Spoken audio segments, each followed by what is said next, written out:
ஒரு ஊரில் ஒருத்தர் இருந்தான். ஒரு நாள் காலையில் எழுந்திரிச்சான்.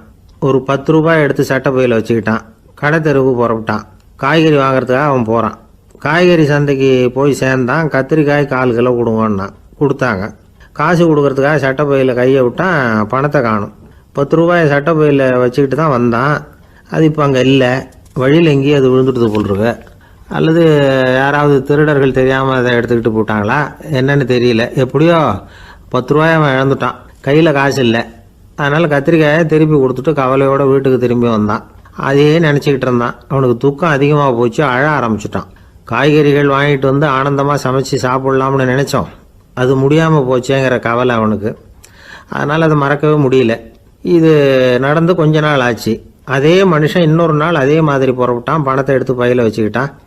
காய்கறி சந்தையை நோக்கி போய்கிட்டு இருக்கிறான். இப்போ வழியில் ஒரு ஏழை பையனை பார்த்தான். தம்பி எங்கே போகிற அப்படின்னு கேட்டான். ஐயா பள்ளிக்கூடத்துக்கு போயிட்டுருக்கிறேன் அவன். சரி அதுக்கே இவ்வளவு கவலையோடு போயிட்டுருக்கிற அப்படின்னு விசாரித்தான் அவன். ஐயா நான் ரொம்ப ஏழை, வீட்டில் வசதி இல்லை, பரீட்சைக்கு பணம் கட்டணும், இன்றைக்கி கடைசி நாள், என்ன செய்கிறதுன்னு தெரியலன்னா. இவன் பார்த்தான். தாங்கிட்ட இருக்கிற பணத்தை எடுத்து அந்த பையன்கிட்ட கொடுத்தான். இதை வச்சுக்கோ, உடனே பணத்தை கட்டு, நல்லா படி, பரீட்சை எழுது அப்படின்னு சொல்லிவிட்டு திரும்பி வந்துட்டான். வெறுங்கையோடு திரும்பி வந்தும் வீட்டில் கேட்குறாங்க எங்கே காய்கறின்னு வழக்கம் போல் கேட்டாங்க. இவன் நடந்ததை சொன்னான். இப்போ வீட்டில் இருந்தவங்க அவங்ககிட்ட ஒரு கேள்வி கேட்டாங்க. ஏங்க இதே மாதிரி முன்னாடி ஒரு தடவை காய்கறி வாங்க போய் வெறுங்கையோடு திரும்பி வந்தீங்க, இப்போவும் வெறுங்கையோடு தான் திரும்பி வந்திருக்கிறீங்க. ஆனால் முன்னாடி வந்தப்போ வருத்தமாக இருந்தீங்க, இப்போ உங்கள் முகத்தில் வருத்தம் தெரியலையே அப்படின்னு கேட்டிருக்கிறான். அதாவது வீட்டில் இருக்கிறவங்க கேட்டாங்களாம். இப்போ அந்த மனுஷன் யோசிக்க ஆரம்பித்தானான். இந்த 2 நிகழ்வுகளுக்கு என்ன வித்தியாசம்? போன தடவை அவன் பணத்தை இழந்தான், இந்த தடவை அவன் பணத்தை இழந்திருக்கிறான். போன தடவை யாரோ திருடிட்டு போயிட்டாங்க, இந்த தடவை அவனாவே ஒரு பையன் பேரில் இறக்கப்பட்டு எடுத்து கொடுத்துருக்குறான். அன்னைக்கு பணம் போயிட்டுதேன்னு வருத்தமாக இருந்தது, இன்றைக்கி பணம் போனாலும் மனசுக்கு மகிழ்ச்சியாக இருக்குது, நிறைவாக இருக்குது. கொஞ்சம் யோசிச்சு பாருங்கள். பணத்தை இழந்தது மகிழ்ச்சிக்கோ வருத்தத்துக்கோ காரணமாக இருக்க முடியாது. அப்படின்னா வேறு எது காரணம்? அன்றைக்கு பணத்தை இழந்துட்டேன்னு அழுதான், இன்றைக்கு பணத்தை இழந்தாலும் மகிழ்ச்சியாக இருக்கிறான். ஆகவே மகிழ்ச்சிக்கும் துக்கத்துக்கும் இழப்பு காரணம் அல்ல, இழப்பு பற்றிய நம்முடைய அறிவு தான் காரணம் அப்படிங்கிறது பெரியவர்களுடைய கருத்து. எந்த பொருளும் நமக்கு கவலையை உண்டு பண்ணுறதில்ல, அந்த பொருள் பேரில் நாம் வைக்கிற பற்று தான் கவலையை உண்டு பண்ணுது. பொருள்கள் நம்ம விட்டுட்டு போயிட்டா நாம் அழுதுகிட்டு இருக்கிறோம், நாமே அதுகளை விட்டுட்டு வந்துட்டா மகிழ்ச்சியாக இருக்கிறோம். இந்த உண்மையை புரிஞ்சுக்கிட்டு நம்முடைய வாழ்க்கையை நல்ல விதமாக அமைச்சிக்கணும். ஒரு ஆள் அழுதுகிட்டு இருந்தான். ஏன்டா அழுகுறேன்னு கேட்குறார் ஒருத்தர். இழக்கிறதுக்கு எதுவும் இல்லை அதனால் அழறேன்னா. என்னடா சொல்கிறேன்னார். கிட்ட வாங்க சொல்கிறேன்னா. இந்த மணி பர்ஸை வேற ஒருத்தன் பாக்கெட்லேருந்து திருடினேன், அப்புறம் தான் புரிஞ்சுது அவங்ககிட்ட இழக்கிறதுக்கு எதுவும் இல்லைங்கிறது. ஆமாங்க இது காலி பர்ஸு, அதனால் இப்போ அழுதுகிட்டு இருக்கிறேன், திருடியும் பிரயோஜனம் இல்லை அப்படின்னு சொல்லிவிட்டு அழுதானா.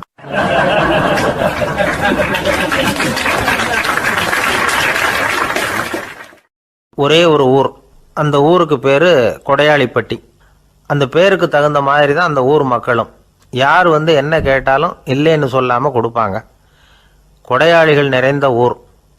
இனாமா மட்டும் இல்லை, கடனாகவும் பணம் கொடுப்பாங்க. யாருக்காவது அவசரமாக பணம் தேவைப்பட்டதுன்னு வச்சுக்கோங்க, அந்த ஊருக்கு போய் வாங்கிக்கலாம்.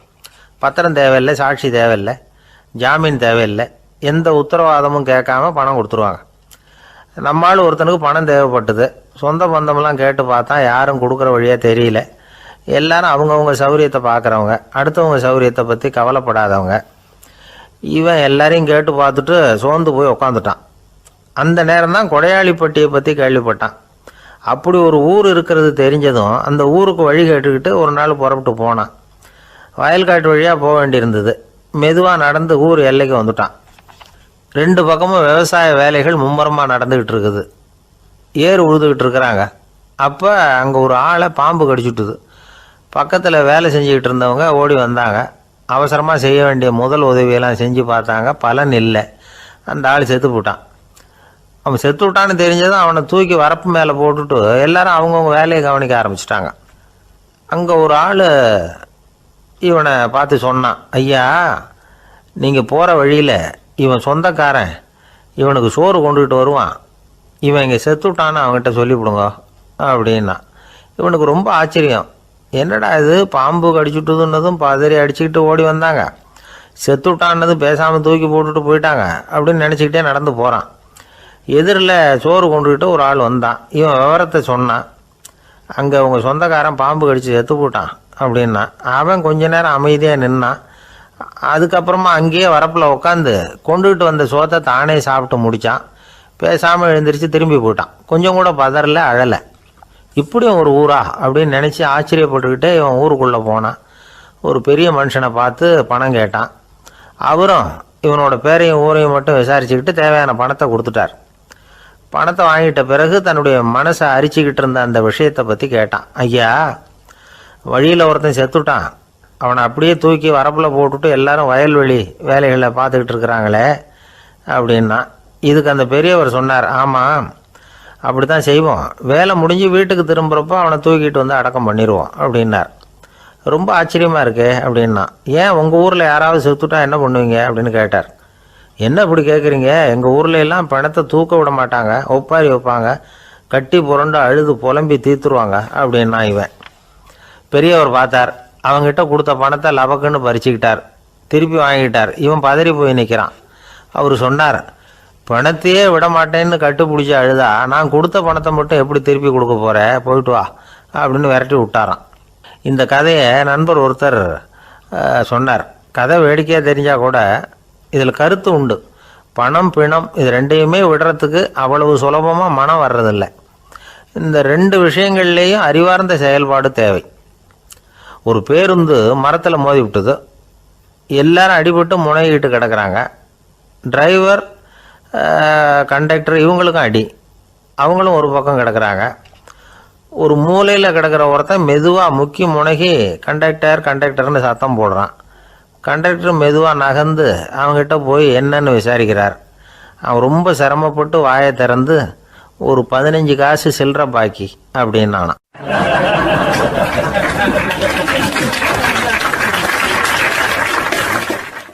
இப்பெல்லாம் நம்ம ஊரில் மாமியார் மருமகள் ஒருத்தர் நல்லா புரிஞ்சுக்கிட்டு நல்ல விதமாக தான் இருக்கிறாங்க பல இடத்துல.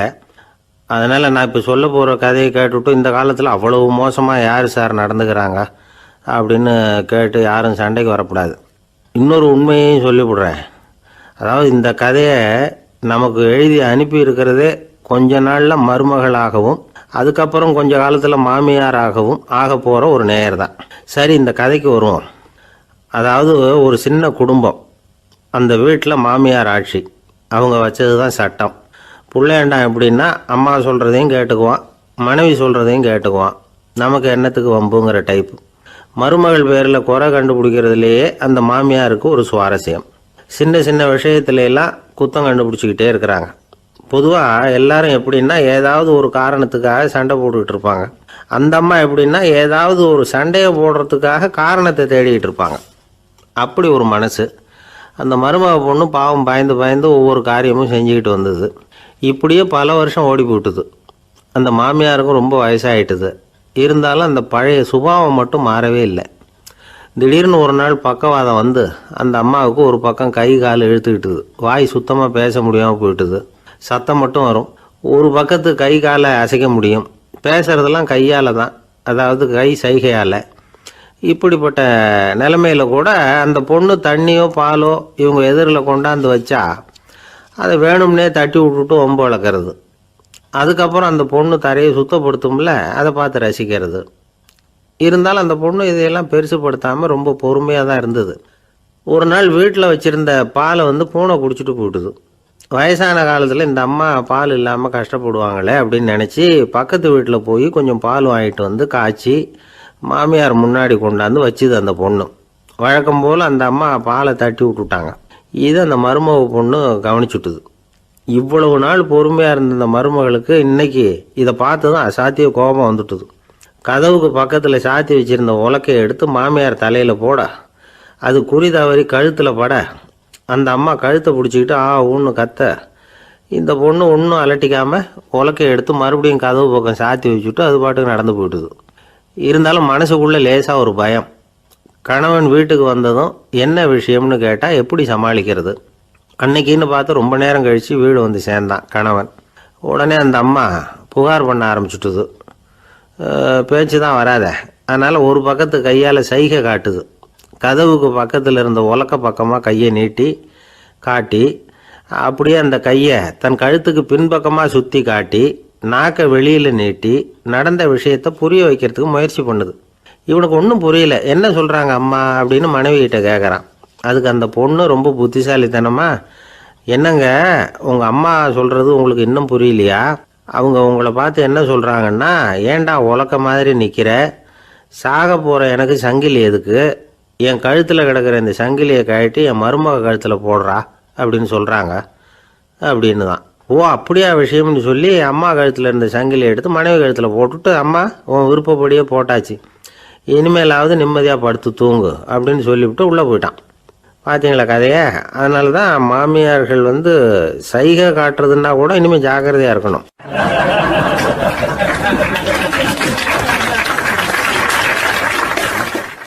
ஒரு பெரிய காடு, அந்த காட்டுக்கு மத்தியில் ஒரு ஆசிரமம். அங்கே ஒரு முனிவர் இருந்தார். பல இடங்கள்லேருந்து வர்ற குழந்தைகளுக்கு அவர் பாடம் சொல்லி கொடுத்துக்கிட்டு இருக்கிறார். ஏழை பணக்காரர் அப்படிங்கிற வித்தியாசம்லாம் கிடையாதுங்க. எல்லாரும் அவர்கிட்ட தங்கள் பிள்ளைகளை அனுப்பி வச்சாங்க. மன்னர்களுடைய பிள்ளைங்க கூட அங்கே அவர்கிட்ட தான் படிக்கிறதுக்கு வருவாங்க. ஆனால் அந்த முனிவரை பொறுத்த வரைக்கும் எல்லா பிள்ளைங்களும் ஒன்று தான். இது யார் வீட்டு பிள்ளைன்னெல்லாம் பார்க்க மாட்டார், எல்லாரும் சமம். மாணவர்கள்லாம் அங்கேயே மாத கணக்கில் வருஷ கணக்கில் தங்கியிருந்து பாடம் கற்றுக்கிட்டு போகிறது வழக்கம். அவராக பார்த்து போன்னு சொல்கிற வரைக்கும் அங்கேயே இருக்கணும், படிக்கணும். குருகுல வாசம். ஒரு சமயம் ஒரு ராஜகுமாரனும் அவர்கிட்ட படிச்சுக்கிட்டு இருந்தான்.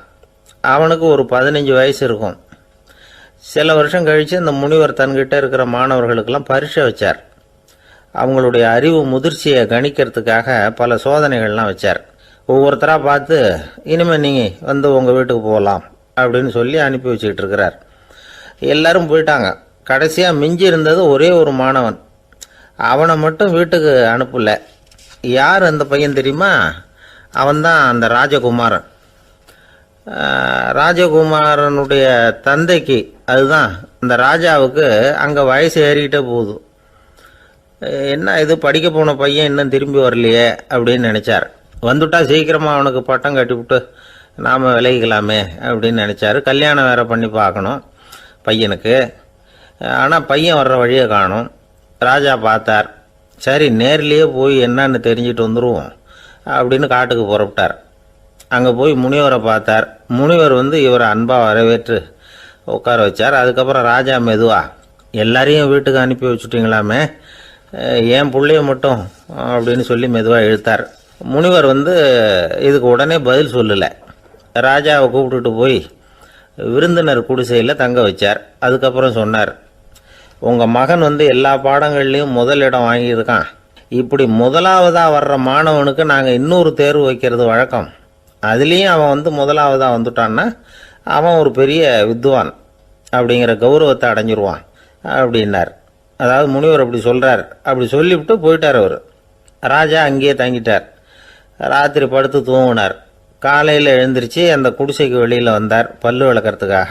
அந்த சமயத்தில் தூரத்தில் ஒருத்தன் ஒரு கையில் கோடாலியை வச்சுக்கிட்டு தலையில் ஒரு பெரிய விறகு கட்டை சுமந்துக்கிட்டு வந்துக்கிட்டு இருக்கிறது மாதிரி தெரிஞ்சுது. யாராவது விறகு வெட்டியாக இருக்கும் அப்படின்னு நினச்சார் ராஜா. கிட்ட வந்ததும் உத்து பார்க்குறாரு. பார்த்தா அது தன்னோட புள்ள. திகைச்சு போயிட்டார். என்ன இது, ஒரு ராஜகுமாரனை கூட இது மாதிரி வேலையெல்லாம் செய்ய சொல்கிறாங்களே அப்படின்னு நினச்சார். ராஜகுமாரன் விறகு கட்டை கொண்டுகிட்டு போய் கொல்லை பக்கம் வச்சான். அந்த சமயம் முனிவர் அங்கே வந்தார்.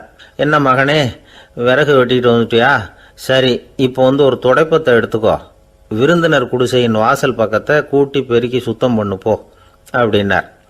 அப்படியே செய்கிறேன் குருவே அப்படின்னு சொல்லிவிட்டு போனான். சுத்தம் பண்ண ஆரம்பிச்சிட்டான். ராஜா பார்த்தார் இதை. உடனே ஓடியாந்தார். மகனே, என்ன காரியம் பண்ணுற, துடைப்பத்தை கீழே போடுனார். இப்போ அந்த ராஜகுமாரன் சொல்கிறான், தந்தையே, இது என்னுடைய குருதேவரோட உத்தரவு. இங்கே நான் ஒரு மாணவன். இங்கே அரசனும் ஒன்று தான், ஆண்டியும் ஒன்று தான். குருதேவர் சொல்கிறத மறுக்காமல் செய்கிறது தான் எங்கள் கடமை அப்படின்னா. இந்த சமயம் முனிவர் அங்கே வந்தார். இவனை முதுகில் தட்டி கொடுத்தார். அப்புறம் ராஜா கிட்ட சொன்னார், அரசே, உங்கள் புள்ள எங்கள் கடைசி தேர்வுலையும் வெற்றி பெற்றுட்டான். பணிவு தான் மாணவர்களின் மிக உயர்ந்த குணம். குருநாதர் சொல்றது மனசுக்கு பிடிக்கலன்னா கூட மறுக்காம செய்யணும். அப்படி செய்யறதுனால எதை செய்யலாம் எதை செய்யக்கூடாது அப்படிங்கிற விவேகம் அவங்களுக்கு வந்துடும். செய்யக்கூடாததை கூட பெரியவங்க சொல்லிவிட்டா செஞ்சு தான் ஆகணும் அப்படிங்கிற பணிவு அவங்களுக்கு வந்துடும். இந்த குணம் வந்துட்டுதுன்னா அவங்க எத்தனை கடினமான வேலையாக இருந்தால் கூட ரொம்ப சுலபமாக செஞ்சு முடிச்சிருவாங்க. தூக்கத்திலேயும் அப்புறம் துக்கத்திலேயும் தோண்டு போட மாட்டாங்க. இந்த பணிவும் விவேகமும் அவங்கக்கிட்ட மன உறுதியை ஏற்படுத்தும். அந்த உறுதி உங்கள் பையனுக்கு வந்தாச்சு. இனிமேல் அவனை நீங்கள் அழைச்சிட்டு போகலாம். அவன் நிச்சயமாக பேரும் புகழும் பெறுவான் அப்படின்னார். ராஜா அவரை பார்த்து, குருதேவா புரிஞ்சுக்கிட்டேன், என்னை மன்னிக்கணும் அப்படின்னாரு. அதுக்கப்புறம் மகனை அழைச்சிக்கிட்டு நாட்டுக்கு திரும்பி வந்துட்டார். இந்த கதையை இன்று ஒரு தகவலில் சொல்லுங்கள் சார், உங்கள் நிகழ்ச்சியில் சொல்லுங்கள் சார் அப்படின்னு சொல்லி மாணவர்கள் கேட்டால் பணிவாக இருக்கிறது எப்படி அப்படிங்கிறத புரிஞ்சுக்குவாங்க அப்படின்னு சொன்னார் ஒருத்தர். சரி சொல்லுவோம், அதுக்கு முன்னாடி நேர்லேயே ஒரு பையன்கிட்ட சொல்லி பார்க்கலாமே அப்படின்னு தோணுச்சு. உடனே ஒரு பையனை கூப்பிட்டோம். ஏன்பா உங்கள் வாத்தியார் உனக்கு இது மாதிரி ஒரு பரீட்சை வச்சா என்ன பண்ணுவேன் அப்படின்னு கேட்டோம். நானும் அப்படி தான் சார் நடந்துக்குவேன், விறகு வெட்டுவேன், தொடப்பத்தினால கூட்டி சுத்தம் பண்ணுவேன், உடனே செஞ்சு முடிச்சிருவேன் சார் அப்படின்னா. பலே பரவாயில்லையே அப்படின்னோம். ஆமாம் சார், அப்படி செஞ்சால் தானே வீட்டுக்கு அனுப்புவார், இல்லைன்னா இன்னொரு வருஷம் இங்கேயே இருந்து படின்னு சொல்லி விடுவாரே, அதனால் அப்படி செய்வேன் அப்படிங்கிறான் அந்த பையன்.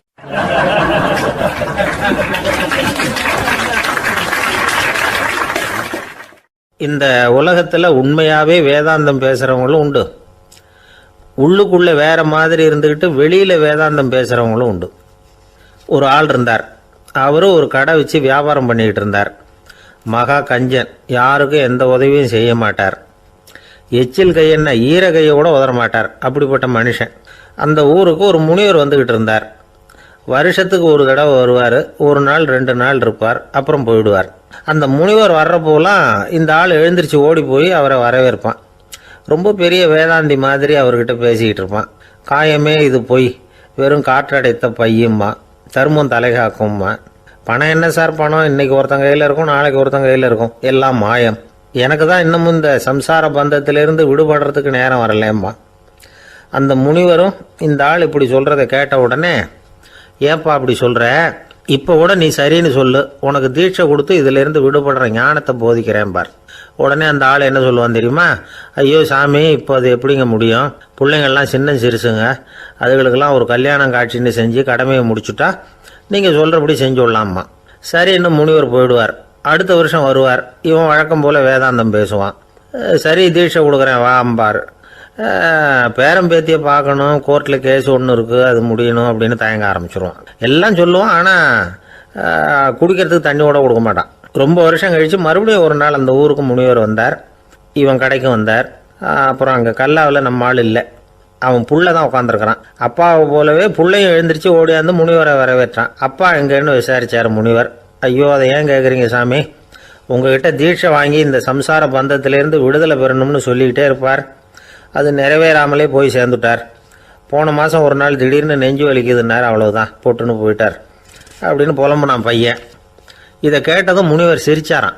அவன் எங்கடா போவான், உன் அப்பா எங்கேயும் போகல, இதோ வாழை ஆட்டிக்கிட்டு உன் காலடியிலே இருந்துக்கிட்டு இருக்கான் பார் அப்படின்னு சொல்லி அங்கே நின்றுக்கிட்டு இருந்த ஒரு நாயை சுட்டி காட்டினாரான்.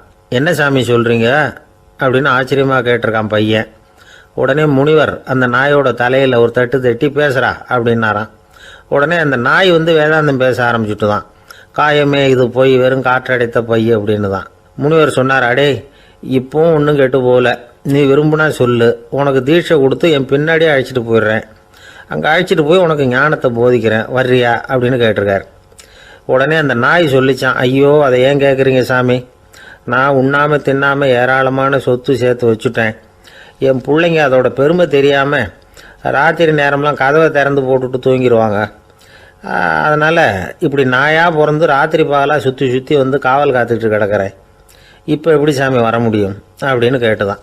அறியாமையிலேயே சுகம் கண்டு இப்படி இருக்கிற ஆளுங்களுக்கு எப்படி விடுதலை கிடைக்கும், எப்போ விடுதலை கிடைக்கும் அப்படின்னு கேட்குறார் தசாவதானி, திருக்குறள் பேர் ராமையா. அவர் கேட்குறது நியாயம் தானே. இந்த காலத்து பையன் ஒருத்தன் அப்பா கிட்ட சொன்னான், அப்பா இன்றைக்கி நான் 1 ரூபா மிச்சப்படுத்தி விட்டேன் அப்படின்னு நானும். அப்படியா, என்னடா பண்ணேன்னு கேட்டிருக்கார் அப்பா. டவுன் பஸ்ஸில் ஏறாமல் அது பின்னாடியே ஓடியாந்தேன், 1 ரூபா மிச்சம் தானே அப்படின்றான். அட பாவி, ஒரு ஆட்டோ பின்னாடி ஓடியாந்துருந்தா 10 ரூபா மிச்சமாயிருக்குமே, வேஸ்ட் பண்ணிட்டியே அப்படின்னாரான் அந்த அப்பா.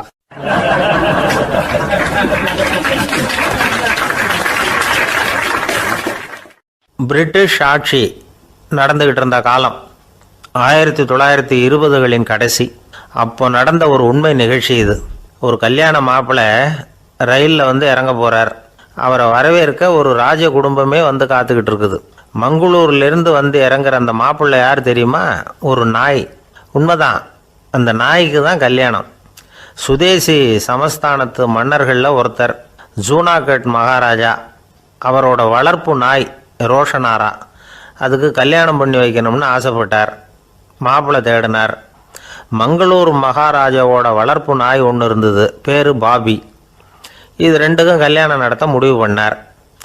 திருமணத்துக்கு வேண்டிய எல்லா ஏற்பாடுகளையும் பண்ணுங்க அப்படின்னு உத்தரவு போட்டார். ஆயிரக்கணக்கான அழைப்புதழ்கள், பல சமஸ்தான மன்னர்கள், ஜமீன்தார்கள், பிரிட்டிஷ் அதிகாரிகள், பெரிய பணக்காரங்க, இப்படி நிறைய பேருக்கு அழைப்புதழ்கள் அனுப்பி வச்சாங்க. பத்திரிகையை பார்த்தவங்கெல்லாம் திகைச்சு போயிட்டாங்களாம். இருந்தாலும் என்ன பண்ணுறது, ராஜாவே அழைக்கிறார், போகாமல் இருக்க முடியுமா? அந்த சமயத்தில் நாட்டின் கவர்னர் ஜெனரலாக இருந்தவர் இர்வின் பிரபு. அவருக்கும் ஒரு பத்திரிகை போயிருக்குது. வாங்கி பார்த்ததும் அவருக்கு பயங்கர எரிச்சல். உடனே குப்பை தொட்டியில் போட்டுவிட்டாராம். மாட்சிமை தங்கிய பிரிட்டன் சக்கரவர்த்தியின் பிரதிநிதியான தன்னை கேவலம் ஒரு நாயின் திருமணத்துக்காக அழைக்கிறதா அப்படின்னு அவருக்கு ஆத்திரம். இருந்தாலும் கல்யாணம் பிரமாதமாக நடந்துதான். கல்யாணத்தன்னைக்கு பொண்ணுக்கு ஸ்பெஷல் குளியல், தண்ணீருக்கு பதிலாக வாசனை திரவியங்கள், பன்னீர், குளித்ததுக்கு அப்புறம் அலங்காரம், வைர மாலை, முத்து மாலை, ஏகப்பட்ட அலங்காரம். மாப்பிள்ளையை அழைக்கிறதுக்கு ரயில்வே ஸ்டேஷனில் ராஜ குடும்பமே காத்துக்கிட்டு இருக்குது. அவங்களோட வளர்ப்பு நாய்கள் 250. அத்தனை நாய்களுக்கும் பட்டு துணி போத்தி இருக்குது. முத்து வடங்கள் அணிவிச்சிருக்கிறாங்க. எல்லாம் ராஜ நாய்கள். அதுகளையும் வீதியில் நடக்க விடலையாம்.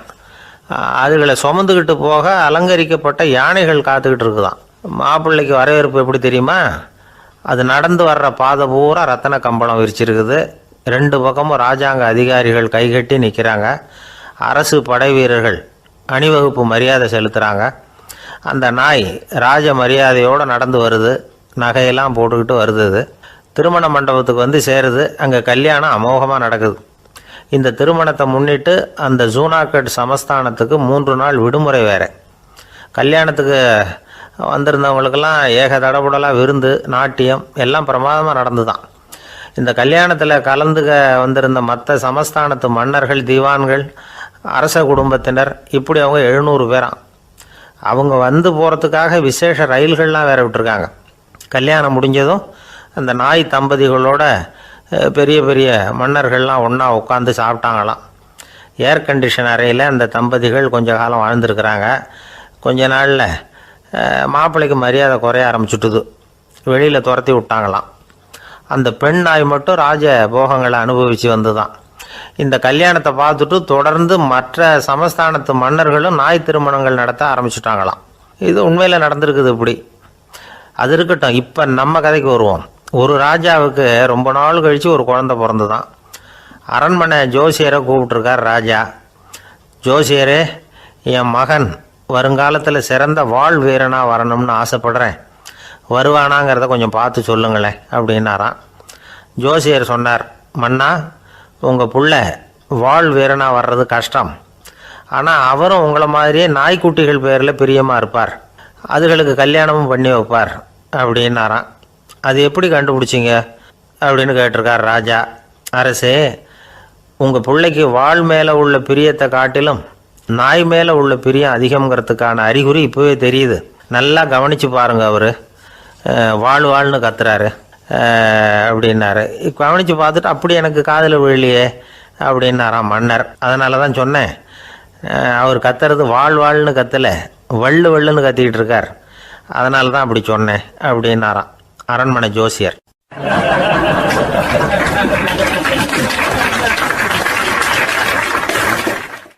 ஒரு கடற்கரை ஓரம், அங்கே ஒரு சின்ன கிராமம். அந்த கிராமத்தில் ஒரு சின்ன பள்ளிக்கூடம். கடற்கரை ஓரத்தில் உள்ள ஒரு விடுதியில் ஓய்வுக்காக ஒருத்தர் தங்கியிருக்கிறார். பள்ளிக்கூடத்தில் ஏதோ விழா நடக்கிறது மாதிரி தெரிஞ்சுது. உடனே அவர் அந்த பக்கமாக வந்தார். இங்கே என்ன நடக்குதுன்னு விசாரித்தார். பள்ளி ஆண்டு விழா நடக்குதுன்னாங்க. உடனே போனார். கண்காட்சி ஒன்று வச்சுருந்தாங்க. உள்ளே போய் பார்த்தார். பள்ளிக்கூடத்தில் படிக்கிற மாணவர்களே சொந்தமாக தயார் பண்ண பொருள்களை காட்சிக்கு வச்சுருக்கிறாங்க.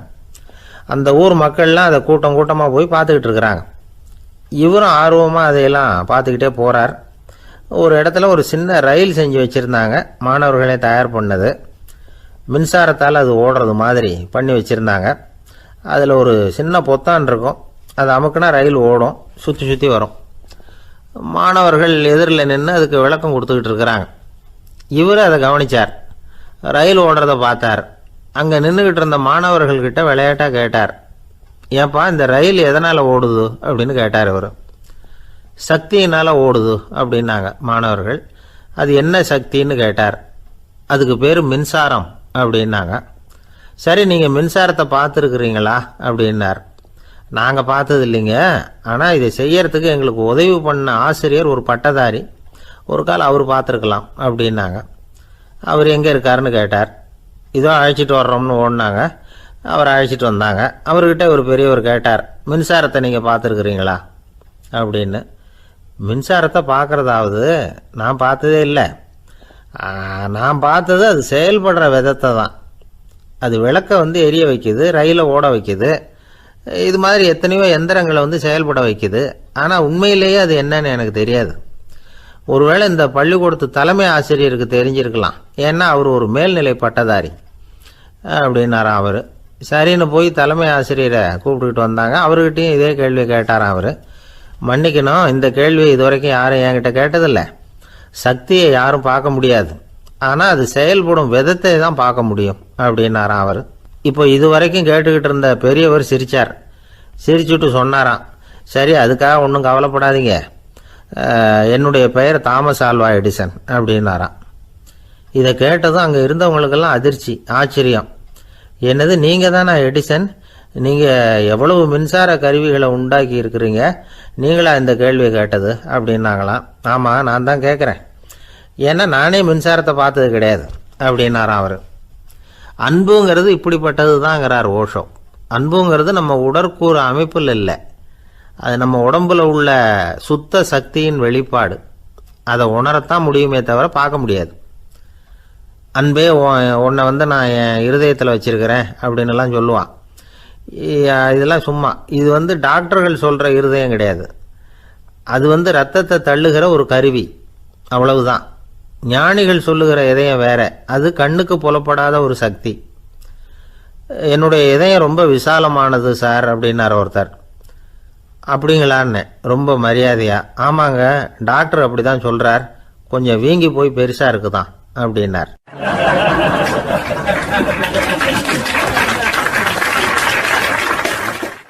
உங்கள் பையன் எப்படி சார் இருக்கான் அப்படின்னு விசாரித்தார் ஒருத்தர்.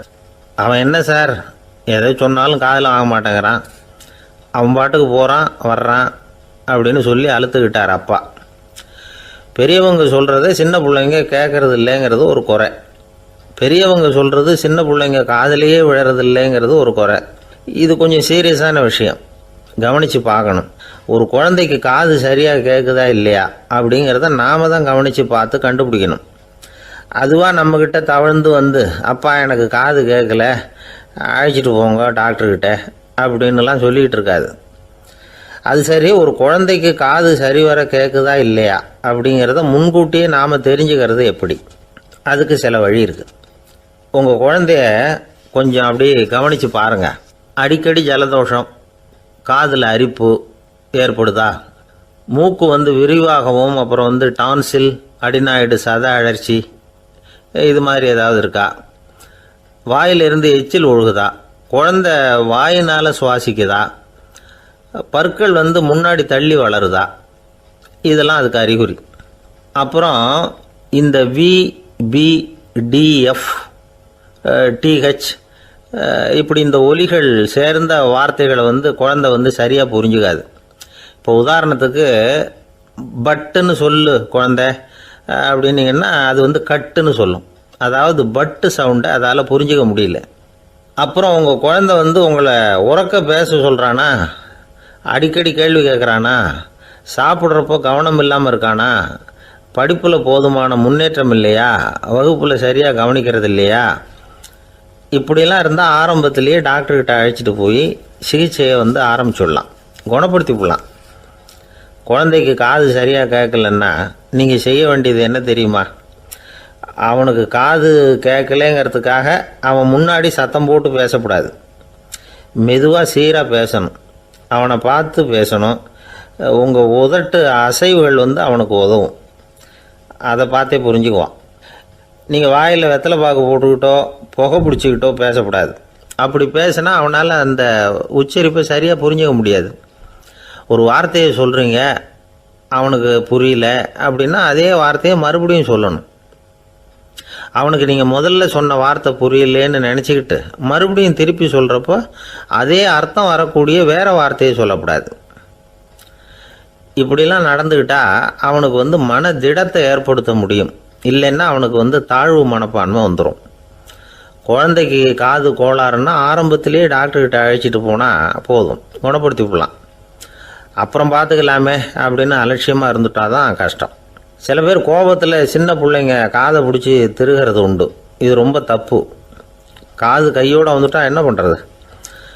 ஒரு வேடிக்கை கதை, அது கதை தான், நிஜமாக நடந்ததில்லை. அது மாதிரி நடக்காது. ஒரு வேடிக்கைக்காக சொல்லப்படுற கதை. அதாவது ஒரு வீட்டில் அப்பா அம்மாவை பார்த்து சொல்லிகிட்டு இருக்கார், இதை பாரு, நாளைக்கு காலையில் என்னை சீக்கிரம் எழுப்பி விட்ரு, நான் செங்கல்பட்டு வரைக்கும் போயிட்டு வர வேண்டியிருக்கு அப்படின்னாராம். இதை அவங்க பையன் காதில் வாங்கிட்டு இருக்கான். அப்பாவுக்கு சிரமம் வேண்டாமே அப்படின்னு நினச்சி அவனே காலையில் யாருக்கும் தெரியாமல் எழுந்திரிச்சு புறப்பட்டு செங்கல்பட்டுக்கு போட்டான். சாயந்தரமாக திரும்பி வந்தான். அப்பா பையனை காணாமல் அலமோதிக்கிட்டு இருக்கிறார். சாயந்தரமாக பையனை பார்த்ததும் எங்கடா போயிட்டு வந்தேன்னு கேட்டார் கோவமாக. செங்கல்பட்டுக்கு போயிட்டு வந்தேப்பா, நீ வேணா அலைய வேண்டாமேன்னு அப்படின்னா. எதுக்கடா போனேன்னு அதட்டினார். அதான்ப்பா, நீ நேற்று அம்மாக்கிட்ட சொல்லிக்கிட்டு இருந்த, அதை காதில் வாங்கினேன், உனக்காக நான் போயிட்டு வந்தேன் அப்படின்னா. உடனே எந்த காதில் வாங்கினேன் அப்படின்னு சொல்லி காதை பிடிச்சி திருகினார். அந்த காது கையோடு வந்துட்டுது. இது நடந்து கொஞ்ச நாள் கழித்து அந்த அப்பாவும் பையனும் கடத்தெருவில் போய்கிட்டு இருக்கிறாங்க. எதிரில் ஒரு நாய் ஓடி வந்தது. அதுக்கு 2 காதும் இல்லை. என்ன இது, இந்த நாய்க்குட்டிக்கு 2 காதும் இல்லை அப்படின்னார் அப்பா.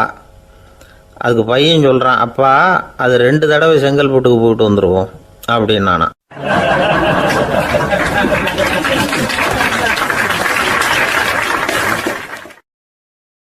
ஒரே ஒரு ஊரில் ஒரு அம்மா இருந்தாங்க.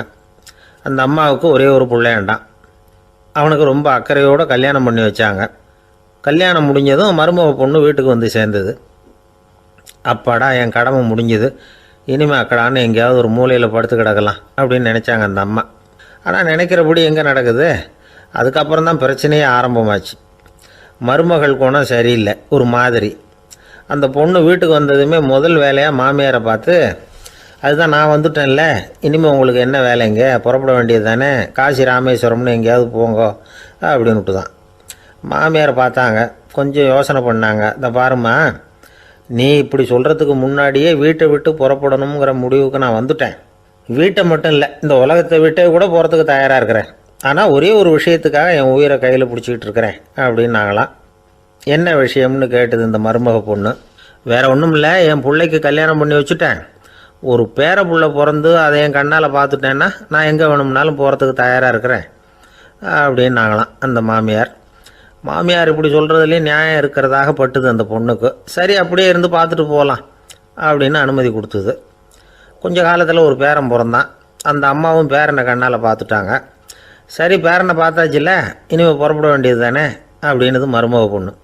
மாமியார் பார்த்தாங்க, நீ சொல்கிறது சரிதாம்மா, அதில் ஒன்றும் தப்பு இல்லை. என்னோட பேரன் உங்களை அம்மா அப்பான்னு கூப்பிடுறத என் காது குளிர கேட்டுட்டு போயிடுறேனே அப்படின்னாங்களாம். சரி, அந்த ஆசையை நிறைவேறட்டும் அப்படின்னு காத்துக்கிட்டு இருந்தாங்க. பேரன் வளர்ந்தான், நடந்தான், பள்ளிக்கூடம் போனால் பெரியவனானா. மருமக பொண்ணு மறுபடியும் மாமியாரை விரட்ட ஆரம்பிச்சுட்டுது, இன்னும் புறப்புள்ளையான்னு. இதை பாருமா, இது வரைக்கும் இருந்துட்டேன். பேரனோட கல்யாணத்தையும் கண்ணால் பார்த்தா தான் இந்த கட்டை வேகும் போல் இருக்குது அப்படின்னு சொல்லி ஒரு மாதிரியாக பேச ஆரம்பித்தாங்க. இதுவும் நியாயமான ஆசையாக தான் படுது அப்படின்னு அது யோசிச்சிருக்கு அந்த பொண்ணு. சரின்னு அதுக்கும் ஒத்துக்கிட்டது. உடனே பேரனுடைய கல்யாணமும் முடிஞ்சது ஒரு வழியாக. இனிமேல் ஒரு நொடி கூட இங்கே இருக்கக்கூடாது, புறப்படுங்க அப்படின்னு மாமியாரை விரட்டிச்சான் அந்த பொண்ணு. இப்போ அந்த மாமியார் தன்னோட மருமகளை பார்த்து சொல்கிறாங்க, இதோ கிளம்பிட்டேம்மா, என் மூட்டை முடிச்செல்லாம் கட்டிக்கிட்டேன், புறப்பட்டுவிட்டேன். அப்படியே நீயும் உன் துணிமணிகளை மூட்டை கட்டிக்கிட்டு கிளம்பிடும், என்னோட சேர்ந்து 2 பேருமா சேர்ந்து போயிடலாம் அப்படின்னாங்களாம். அந்த பொண்ணு முழிக்குது. முழிக்காதே, உனக்கும் ஒரு மருமக வந்துட்டா, இனிமேல் நீயும் ஒரு மாமியார் தானே, உனக்கும் இனிமேல் இங்கே வேலை இல்லை, புறப்படு அப்படின்னாங்களாம். அப்போ தான் அந்த பொண்ணு சிந்திக்க ஆரம்பிச்சுதான், தன்னோட தவறு புரிஞ்சுதான். இந்த தகவலை கேட்டுக்கிட்டு இருக்கிற மருமகள்லாம் இதை பற்றி கொஞ்சம் யோசித்து பார்க்கணுங்கிறதுக்காகத்தான் இதை சொல்கிறோம் மாமியார்கள் சார்பாக. கொஞ்ச நாளைக்கு முன்னாடி ஒரு பொண்ணை பார்த்து பேசுகிற சந்தர்ப்பம் கிடைச்சிது ஒரு கல்யாண வீட்டில்.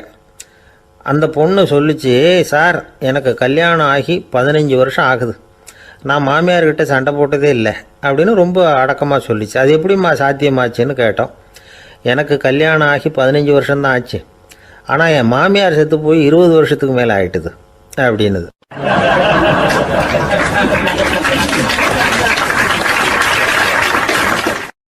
ஒரு அப்பாவுக்கு 2 பிள்ளைங்க. மூத்தவன் ரொம்ப அடக்கம், அப்பா எது சொன்னாலும் கேட்பான், பெரியவங்களுக்கு கீழ்ப்படிஞ்சு நடப்பான். இளையவன் அப்படி இல்லை, தான் நினச்சதை தான் சொல்லுவான், செய்வான். அடுத்தவங்க சொல்கிறத கேட்க மாட்டான், அடங்கி நடக்க மாட்டான். இந்த 2 பேரில் யாரை உங்களுக்கு பிடிக்கும்?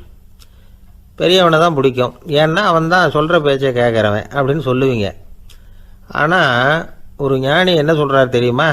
ஒரு குழந்தை அதன் அறிவுக்காக மதிக்கப்பட வேண்டுமே தவிர அதனுடைய கீழ்ப்படியும் தன்மைக்காக அல்ல அப்படிங்கிறார். நம்ம குழந்தைகளை சுயமாக சிந்திக்கிறதுக்கு நாம் விடுறதில்லை, மற்றவங்கள பார்த்து காப்பி அடிக்கிறதுக்கு தான் நாம் அவங்களுக்கு கற்றுக் கொடுக்குறோம்.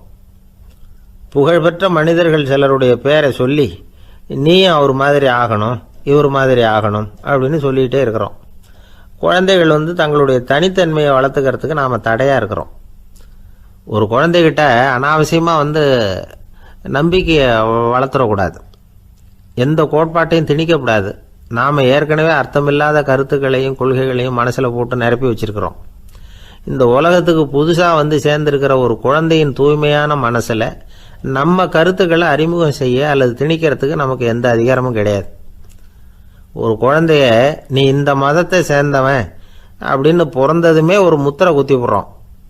இது அதோட சுதந்திரத்தை ஆரம்பத்திலேயே கிள்ளி எறிகிறது மாதிரி தான். நீங்கள் ஒரு மதத்தின் வழிமுறைகளை கடைப்பிடிச்சிக்கிட்டு வர்றீங்க, அந்த வழியில் போய்கிட்டு இருக்கிறீங்க, சரி, அதனால் போகிறீங்க. அதுக்காக உங்கள் குழந்தையையும் அதே வழியில் தான் வரணும் அப்படின்னு கட்டாயப்படுத்துறதுக்கு உங்களுக்கு என்ன உரிமை இருக்குது? அந்த குழந்தை சுயமாக சிந்திச்சு ஒரு முடிவுக்கு வரட்டுமே, அதுக்கு நீங்கள் ஏன் தடையாக இருக்கிறீங்க? நமக்கு உண்மையிலேயே நம்ம குழந்தை மேலே அன்பு இருந்தால் இது மாதிரி திணிப்பு வேலைகளை செய்யக்கூடாது. திணிப்பு வேலைகளிலிருந்து குழந்தைகளை காப்பாற்றினா போதும், அதுதான் ரொம்ப முக்கியம். அடுத்த தலைமுறை அற்புதமான தலைமுறையாக உருவாகும். நாம் தான் சாதி மத சங்கடங்களில் மாட்டிக்கிட்டு தவிக்கிறோம். அவங்களாவது சாதி மத வேறுபாடு இல்லாத சமுதாயத்தை பார்க்கட்டுமே, அந்த சௌகரியங்களை அனுபவிக்கட்டுமே. அதுக்கு நாம் என்ன செய்யணும்னா ஒன்றும் செய்யாமல் இருந்தால் போதும். ஒரு குழந்தைகிட்ட நம்ம கருத்தை திணிக்கும் பொழுது என்ன ஆகுது தெரியுமா? அது அவனை அவங்ககிட்ட இருந்தே அப்புறப்படுத்தி விடுது, அவனுடைய தனித்தன்மையை அழிச்சுடுது, அவனை ஒரு எல்லைக்குள்ளே திணிச்சுடுது. இதெல்லாம் அன்புங்கிற பேரால் பெற்றோர்கள் செய்கிற தப்பு. இதெல்லாம் கேட்டுக்கிட்டு இந்த காலத்தில் அப்பா ஒருத்தர் சொன்னார், நான் கருத்துக்களை எல்லாம் என் பையன்கிட்ட திணிக்கிறது இல்லைங்க, ஆனால் அதிகமாக சாப்பிட சொல்லி கட்டாயப்படுத்துவேன் அப்படின்னார். உங்கள் வீட்டு சமையல் அவ்வளோ நல்லா இருக்குமான்னு கேட்டாங்க. நல்லா இருந்தால் நான் ஏன் அவனை சாப்பிட சொல்லி கட்டாயப்படுத்த போகிறேன் அப்படின்னார்.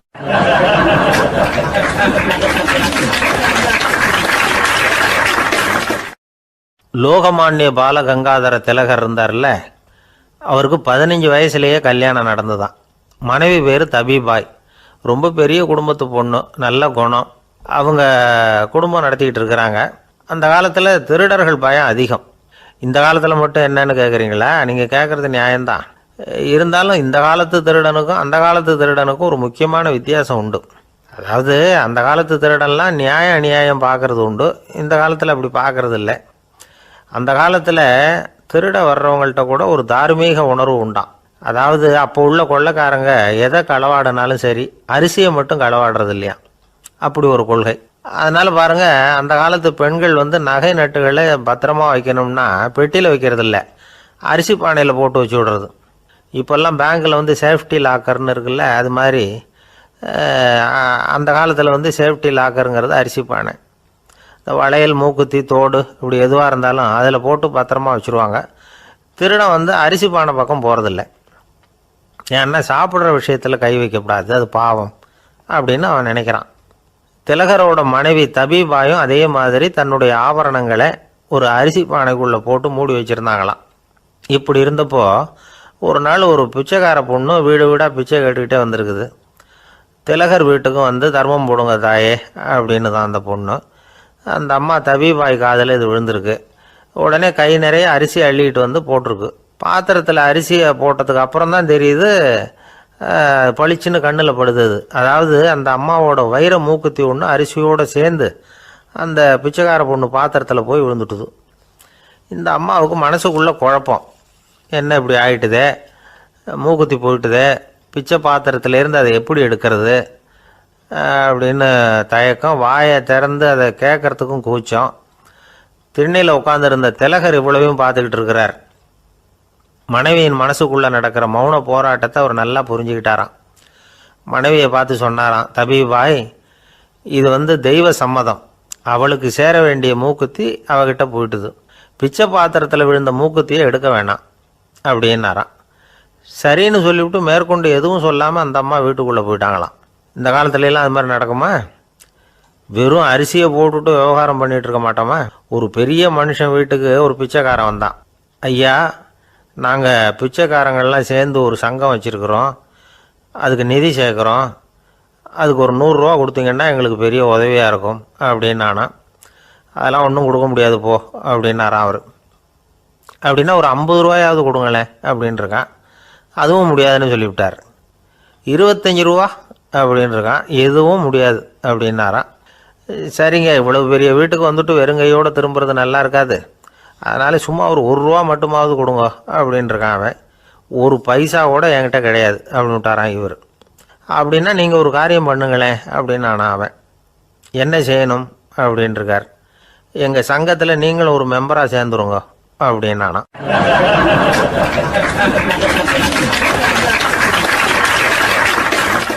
ஒரு ஊரில் ஒரு மன்னன் இருந்தான், கொடுங்கோல் மன்னன்.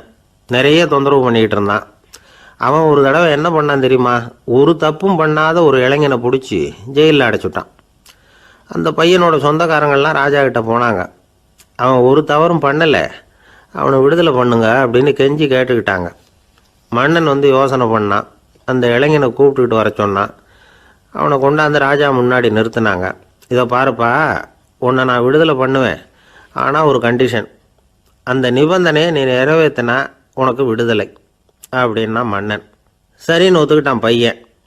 மன்னன் வந்து கண்டிஷன் என்னங்கிறத சொன்னான். உங்ககிட்ட ஒரு செம்மறி ஆட்டை கொடுக்க போகிறேன், 1 மாதத்துக்கு அதுக்கு தேவையான தீனியையும் கொடுக்க போகிறேன். 1 மாதம் கழித்து அந்த ஆட்டை வந்து எடை போட்டு பார்ப்பேன். அந்த ஆட்டின் எடை கொஞ்சம் கூட கூடி இருக்கக்கூடாது. எடை கூடி இருந்தால் உனக்கு விடுதலை கிடையாது. என்ன சொல்கிற அப்படின்னா. பையனுக்கு ஒன்றும் புரியல, பயமாக போயிட்டுது. குழம்பிக்கிட்டே நின்றுக்கிட்டு இருக்கிறான். சரி, ஒரு நாள் டைம் தரேன், நல்லா யோசனை பண்ணி பார்த்துட்டு நாளைக்கு உன் முடிவை சொல்லு அப்படின்னா மன்னன். பையன் கவலையோடு வெளியில் வந்தான். அங்கே ஒரு பெரியவர் நின்றுக்கிட்டு இருந்தார். அவர்கிட்ட விஷயத்தை சொன்னான். அந்த பெரியவர் இந்த பையனுக்கு காதோட காதாக ஒரு வழியை சொல்லி கொடுத்தார். அதை கேட்டதும் பையன் மறுபடியும் மன்னன் முன்னாடி வந்து நின்னா, உங்கள் நிபந்தனையை ஏற்றுக்கிறேன்னு சொன்னான். மன்னன் வந்து ஒரு ஆட்டுக்குட்டியையும் அதுக்கு 1 மாதத்துக்கு தேவைப்படுற தீவனத்தையும் கொடுக்கும்படியாக உத்தரவு போட்டான். கொடுத்தாங்க, ஓடிட்டு போயிட்டான். 1 மாதம் தினமும் தவறாமல் அந்த தீவனத்தை ஆட்டுக்குட்டிக்கு போட்டுக்கிட்டு இருக்கிறான். 1 மாதம் கழித்து அந்த ஆட்டை வந்து அரண்மனைக்கு ஓட்டிகிட்டு போனான். மன்னன் அதை எடை போட்டு பார்க்குறான், எடை கூடவே இல்லை, அப்படியே தான் இருக்குது. உடனே போட்ட நிபந்தனைப்படி அந்த இளைஞனை வந்து விடுதலை பண்ணிவிட்டான். சரி, ஆட்டுக்கு எடை கூடாமல் இருக்கிறதுக்கு அந்த பெரியவர் சொல்லி கொடுத்த யோசனை என்ன அப்படின்னா, அது வேற ஒன்றும் இல்லை. அந்த ஆட்டுக்கு எதிரில் அது கண்ணில் படுற மாதிரி ஒரு ஓநாயை கட்டி போட சொன்னார். அவ்வளவுதான். ஆட்டுக்கு ஓநாய்ங்கிறது பிறவி பகை. ஓநாயை பார்த்தா ஆடு நடுங்க ஆரம்பிச்சிடும், அவ்வளவு பயம். தினமும் அந்த ஆடு பயந்துக்கிட்டே தீனி சாப்பிட்டுது, எடை கூடல. அதுதான் ரகசியம். இது வந்து சின்ன பிள்ளைங்களுக்கான ஒரு கதை. இதிலேருந்து தெரிஞ்சுக்க வேண்டிய உண்மை என்னன்னா, நாமெல்லாம் சாப்பிட்றப்ப மனசும் உடம்பும் அமைதியாக இருக்கணும். அப்போ தான் அது உடம்புல ஒட்டும். அவசரத்துலேயும் பயத்துலையும் சாப்பிட்டா அது சரியா ஜீரணமாகாது. இன்னொரு ராஜா இருந்தார். அவரும் ஒரு இளைஞனை ஜெயிலில் அடைச்சி விட்டார். விடுதலை பண்ணணும்னா ஒரு கண்டிஷன்னார். என்னன்னு கேட்டான். ஒரு ஆட்டுக்குட்டியை அவன் முன்னாடி கொண்டாந்து நிறுத்துவேன், நீ அதுக்கிட்ட ஒரு கேள்வி கேட்கணும், அதுக்கு சரியான பதிலை சொல்லணும், அப்படி செஞ்சுட்டா உனக்கு விடுதலைன்னார். இளைஞன் யோசனை பண்ணி பார்த்தான், சரின்னு ஒத்துக்கிட்டான். அது பிரகாரமே ஆட்டுக்குட்டியை பதில் சொல்ல வச்சுட்டான். என்ன நடந்தது தெரியுமா? ஆட்டுக்குட்டியை கொண்டாந்து நிறுத்தினாங்க. இவன் மெதுவாக அதுக்கிட்ட போனான். அது காதுகிட்ட போய் ஏப்ரலுக்கு அடுத்த மாதம் என்ன மாதம்னு கேட்டான். அது உடனே மேன்னு கத்திச்சு. இவன் விடுதலை ஆயிட்டான்.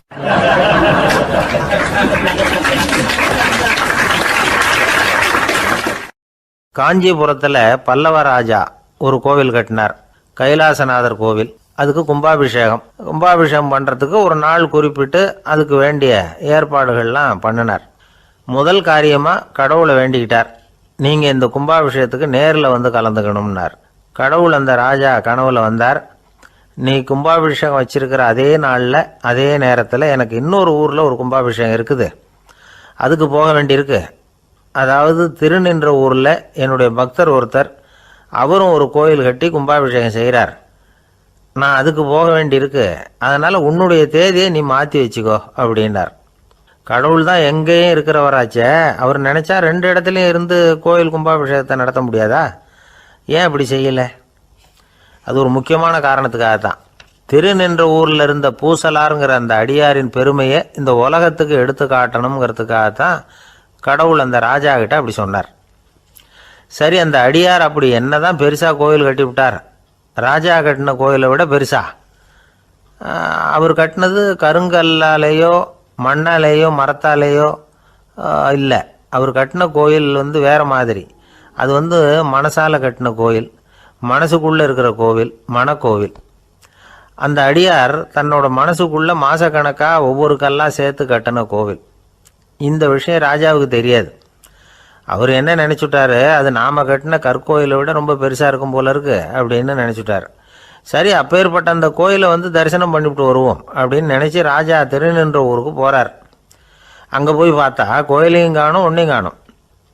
கடைசியில் பூசலார் கட்டின மனக்கோவில் தான் அதுங்கிறத அவர் புரிஞ்சுக்கிறார். உடனே அந்த அடியாரின் காலில் விழுந்து வணங்குறார். அவரோ, இது மனசால முயன்ற கோவில், இதுக்கு இத்தனை பெருமையா அப்படின்னு ஆச்சரியப்படுறார். இதில் ஆச்சரியப்படுறதுக்கு ஒன்றும் இல்லை. ஆண்டவன் விரும்புறது அகபக்தியையே தவிர புற தோற்றங்களே அல்ல. இதை நாம் புரிஞ்சுக்கிட்டோம்னா நமக்குள்ள எந்த வேறுபாடுகளும் வர்றதுக்கு வழியே இல்லை. இன்னொரு ராஜா இருந்தார். அவர் ஆண்டவனுக்கு படைக்கிறதுக்காக ஒரு தார் நல்ல செவ்வாழைப்பழமாக எடுத்துக்கிட்டு போகணும்னு நினச்சார். அதனால் நாளே அதை வாங்கிட்டு வர சொன்னார் வேலைக்காரங்கிட்ட. வேலைக்காரன் போனால் கடத்தெருவில் ஒரு தார் பழம் வாங்கினான். வர்ற வழியில் அவன் குடிசை. அப்படியே எட்டி பார்த்துட்டு போவோமேன்னு நினச்சான். போனான். அங்கே இவனோட குழந்தை பாவம் பசியால் கத்திக்கிட்டு இருக்கு.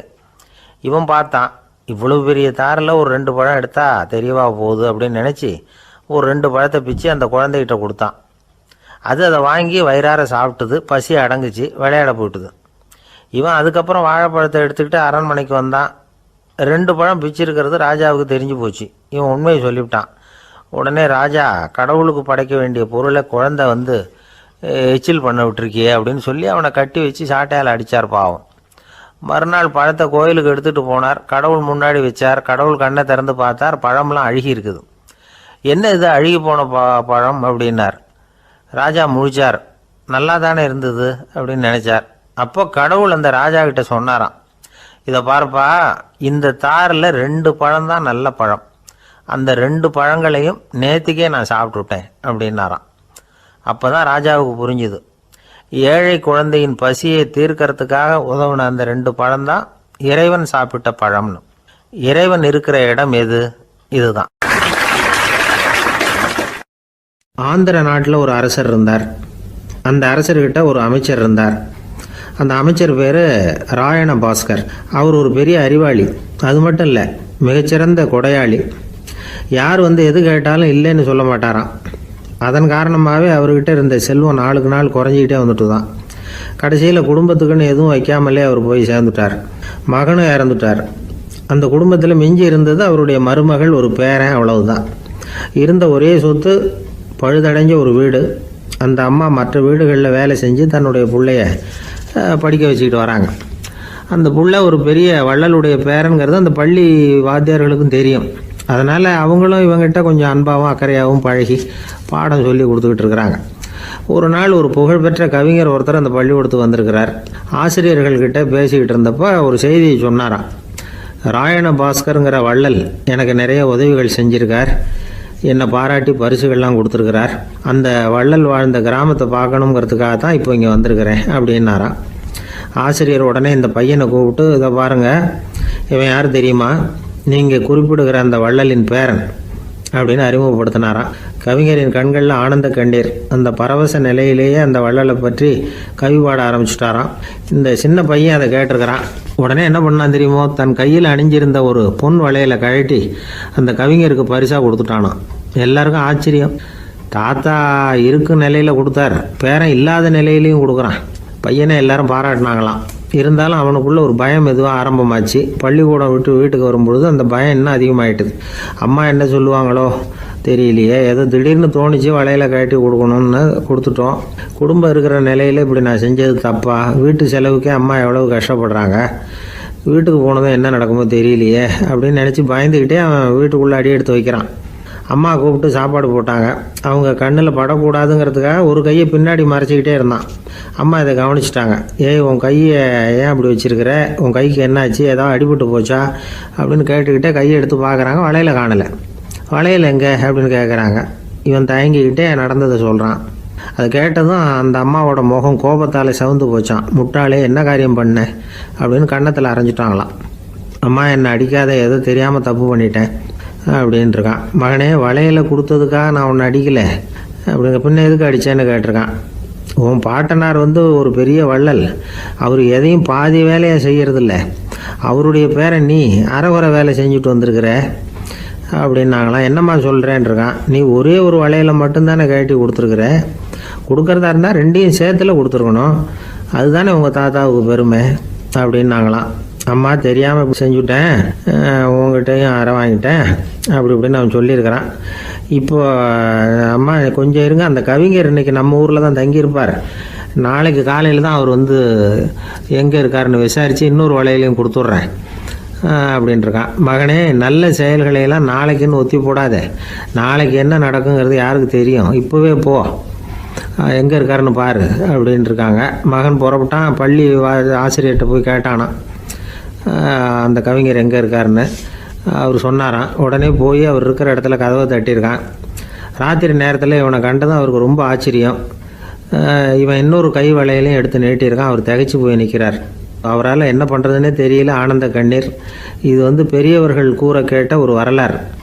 இன்றைக்கி இப்படிப்பட்டவங்களை பார்க்க முடியுமா? வறுமை வள்ளல் தன்மையை ஒன்று செய்து விடாதுங்கிறதுக்கு இது ஒரு உதாரணம்.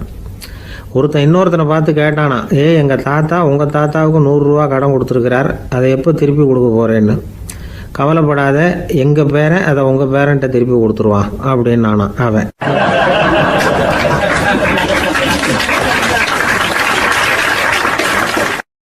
ஒரு ஊரில் ஒரு மன்னர் இருந்தார். புத்தி கூர்மை உள்ள ஒரு மன்னர். பொதுவாக மன்னர்களுக்கு சந்தேகம் வந்தால் சபையில் உள்ள சான்றோர்கள்கிட்ட கேட்டு தெரிஞ்சுக்கிறது தானே வழக்கம். ஆனால் இங்கே அப்படி இல்லை. மற்றவங்களுக்கு சந்தேகம் வந்தால் மன்னர்கிட்ட கேட்டு தெரிஞ்சுக்குவாங்க. அது மாதிரி கேட்டு தெரிஞ்சுக்கிறதுக்காக ஒரு பெரியவர் ஒரு நாள் வந்தார்.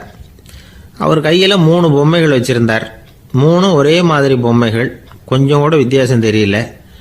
ஏது இந்த பொம்மைன்னு கேட்டார் மன்னர்.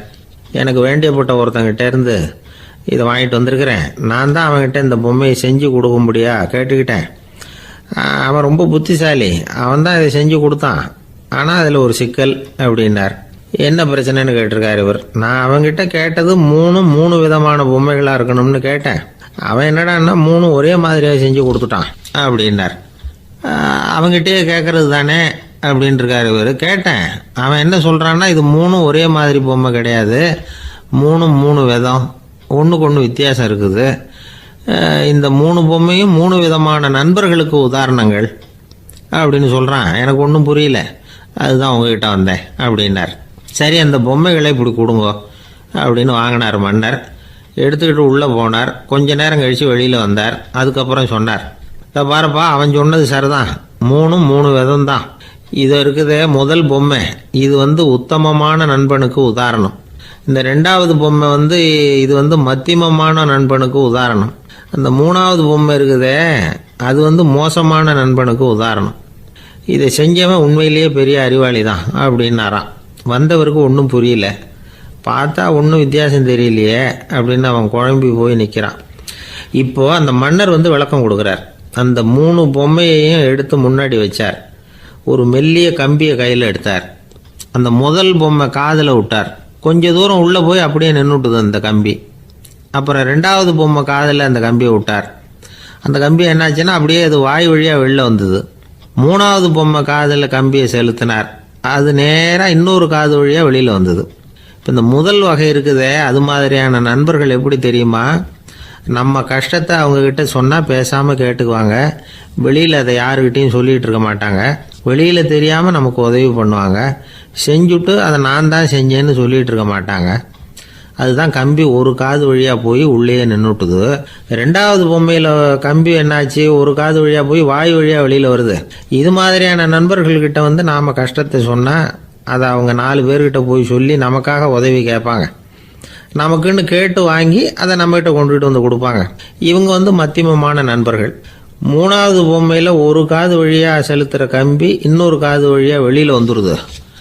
இது மாதிரியான நண்பர்கள்கிட்ட நம்ம கஷ்டத்தை சொன்னால் அவங்க காது கொடுத்து கேட்குறது மாதிரி நடிப்பாங்க. அப்படியே இன்னொரு காது வழியாக அதை வெளில விட்டுருவாங்க. அதை பற்றி கவலைப்பட மாட்டாங்க. இதுதான் இந்த பொம்மைகளுக்குள்ளே இருக்கிற வித்தியாசம் அப்படின்னு விளக்கம் கொடுத்தாராம் மன்னர்.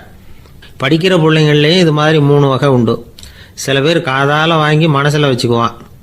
சில பேர் காதால் வாங்கி பேனாவால் எழுதி விடுவான். சில பேர் ஒரு காதால் வாங்கி இன்னொரு காதால் வெளியில் விட்டுருவான். ஒரு பையன் வகுப்பில் ஆசிரியர் பாடம் நடத்தும் பொழுது தலையை வேகமாக ஆட்டி ஆட்டி கேட்பானான். ஏன்டா இப்படி தலையை இப்படி ஆட்டுற அப்படின்னு கேட்டிருக்கான் பக்கத்தில் இருந்தவன். தலையை ஆட்டினா தாண்டா ஒரு காது வழியாக உள்ளே போகிறது இன்னொரு காது வழியாக வெளியில் வேகமாக வெளில போகும் அப்படின்னானா அந்த பையன்.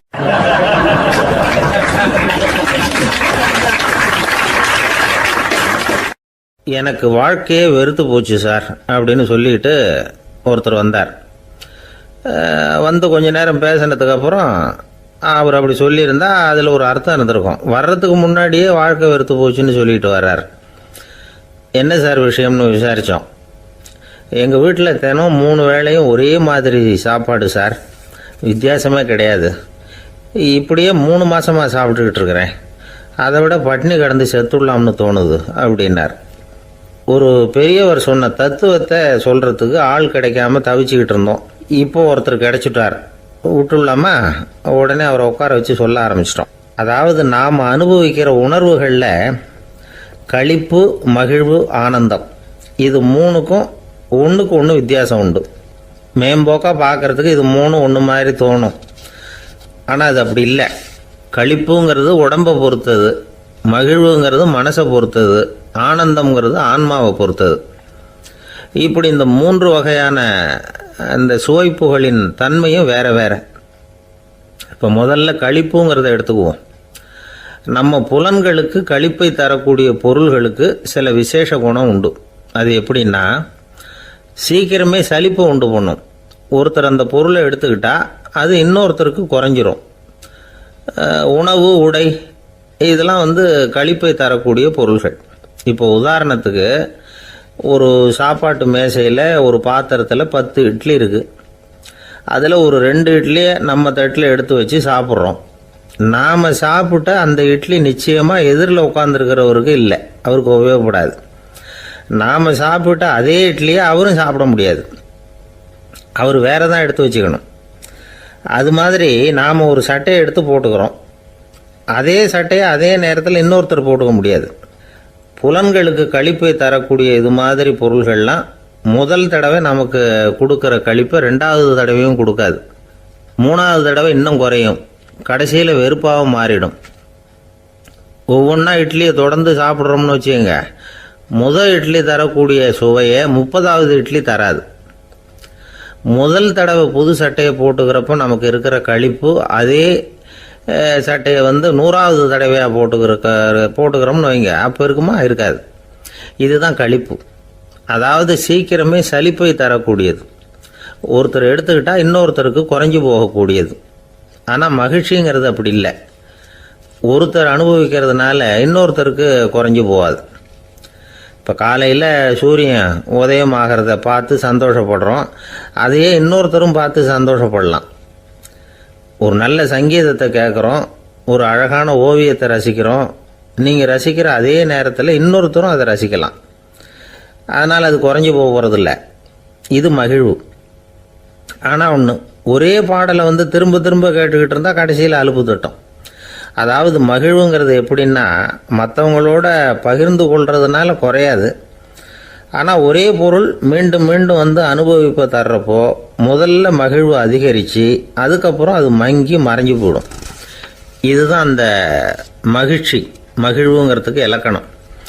சரி, இப்போ மூணாவதாக சுகம் தரக்கூடிய ஆனந்தம்ங்கிறது எப்படின்னா, இது நமக்கு உள்ளே இருந்து சுரக்கிறது. மனசு சலனங்கள்லேருந்து விடுபடுறப்போ இந்த ஆனந்தம் நமக்கு கிடைக்கும். இது நிலையான சுகம், ஆத்ம சுகம். களிப்பிலிருந்து மகிழ்வுக்கும் மகிழ்விலிருந்து ஆனந்தத்துக்கும் செல்றது தான் மனிதன் நடத்த வேண்டிய முக்கியமான பயணம். இவ்வளவு விஷயத்தையும் கேட்டுட்டு இந்த காலத்து பையன் ஒருத்தன் வந்தான். சார், இப்போ நீங்கள் ஒரு சாப்பாட்டு மேசையில் ஒரு 10 இட்லி வைக்கிறீங்க, என்ன உட்கார வைங்க, எதிரில் இன்னொருத்தனை உட்கார வைங்க, நான் களிப்பு மகிழ்வுலாம் தாண்டி நேரடியாக ஆனந்தத்துக்கு பயணம் பண்ணி காட்டுறேன் அப்படின்னா. ஒன்றும் புரியல அவன் சொன்னது. அது எப்படி, என்ன பண்ணுவ நீ அப்படின்னு சொல்லி கேட்டோம் ஆச்சரியமா. 2 இட்லி சாப்பிட்டா தானே சார் களிப்பு, நான் 10 இட்லியும் மொத்தமாக சாப்பிட்ருவேன், அடுத்தவனுக்கு எதுவும் கிடைக்காது, அவனுக்கு கிடைக்காதபடி நாமே சாப்பிட்டுடுறோம்ல, அதுதானே நமக்கு ஆனந்தம் அப்படின்னு அதுக்கு ஒரு விளக்கம் சொல்கிறான்.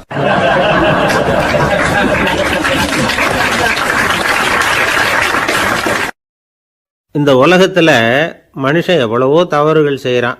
அதுக்கெல்லாம் என்ன காரணம்? அதை பற்றின ஆராய்ச்சி தான் இன்னைக்கு. இதுக்கு ஆராய்ச்சி என்னத்துக்கு, அது தெரிஞ்ச விஷயம் தானே அப்படின்னு நீங்கள் நினைக்கலாம். ஆனால் அப்படி அலட்சியமாக இந்த விஷயத்தை விட்டுறக்கூடாது. பொதுவாக எல்லோரும் நினைக்கலாம், எது சரி எது தவறு அப்படின்னு தெரியாததுனால தான் மனுஷன் தப்பு பண்ணுறான் அப்படின்னு.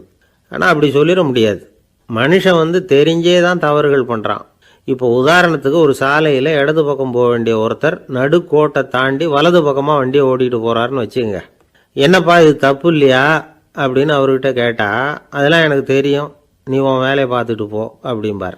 வலது பக்கமாக போகிறது தப்புன்னு தெரிஞ்சே தான் அவர் அப்படி செய்கிறார், அப்படி போகிறார். பெரிய உத்தியோகத்தில் இருக்கிறவங்க கூட லஞ்சம் வாங்குறாங்க. அவங்களுக்கெல்லாம் லஞ்சம் வாங்குறது தப்புன்னு தெரியலன்னு அர்த்தம். திருடுறது தப்புன்னு தெரியாமலாம் மனுஷன் திருடுறான், நல்லாவே தெரியும். நீங்கள் வேணும்னா கேட்டு பாருங்கள், வேறு வழி இல்லை அதனால தான் திருடுறேன்பா. திருடுறது ஒரு புண்ணியமான காரியம்னு திருடனே கூட சொல்ல மாட்டான். திருடுறது தவறுங்கிறது திருடனுக்கு தெரியும் அப்படிங்கிறத விளக்கறதுக்காக ஒரு பெரியவர் ஒரு கதை சொன்னார். அதாவது 2 திருடர்கள் 2 பேரும் சேர்ந்து ஒரு வீட்டுக்கு போய் ஒரு 10,000 ரூபாயை திருடிட்டு வந்துடுறாங்க. ஒரு காட்டு வழியாக வந்துக்கிட்டு இருக்கிறாங்க. இன்னும் விடியல. 2 பேருக்கும் தூக்கம் கண்ணை சுற்றுது. சரி, இப்படியே ஒரு மரத்தடியில் படுத்து தூங்குவோம், காலையில் விடிஞ்சதும் இந்த பணத்தை 2 பேரும் பங்கு போட்டுக்குவோம் அப்படின்னு முடிவு பண்ணுறாங்க. அதே மாதிரி படுத்து தூங்குறாங்க. நடு ராத்திரியில் ஒரு திருடன் முழிச்சுக்கிறான். விடிகிற வரைக்கும் காத்துக்கிட்டு இருந்தால் 5,000 ரூபா தான் கிடைக்கும், இப்போவே கம்பி நீட்டினா 10,000 ரூபா கிடைக்கும் அப்படின்னு யோசித்து பார்த்துட்டு ஒரு முடிவுக்கு வந்தான். மெதுவாக அந்த 10,000த்தையும் சுருட்டிக்கிட்டு அடுத்தவனுக்கு தெரியாமல் ஓடி போயிட்டான். விடியுது. அடுத்தவன் எழுந்திரிச்சு பார்க்குறான். பணத்தையும் காணலை, பாகஸ்தனையும் காணலை. இந்த திருடன் அந்த திருடனை திட்டுறான். திருட்டு பய, அயோக்கிய பய, இப்படி அநியாயமாக கிளப்பிட்டு போட்டானே அப்படிங்கிறான். இதுலேருந்து என்ன தெரியுது? தெரியாமல் எடுத்துக்கிட்டு போகிறது திருட்டு, அயோக்கியத்தனம், அநியாயம் அப்படிங்கிறது இவனுக்கு தெரிஞ்சிருக்குது.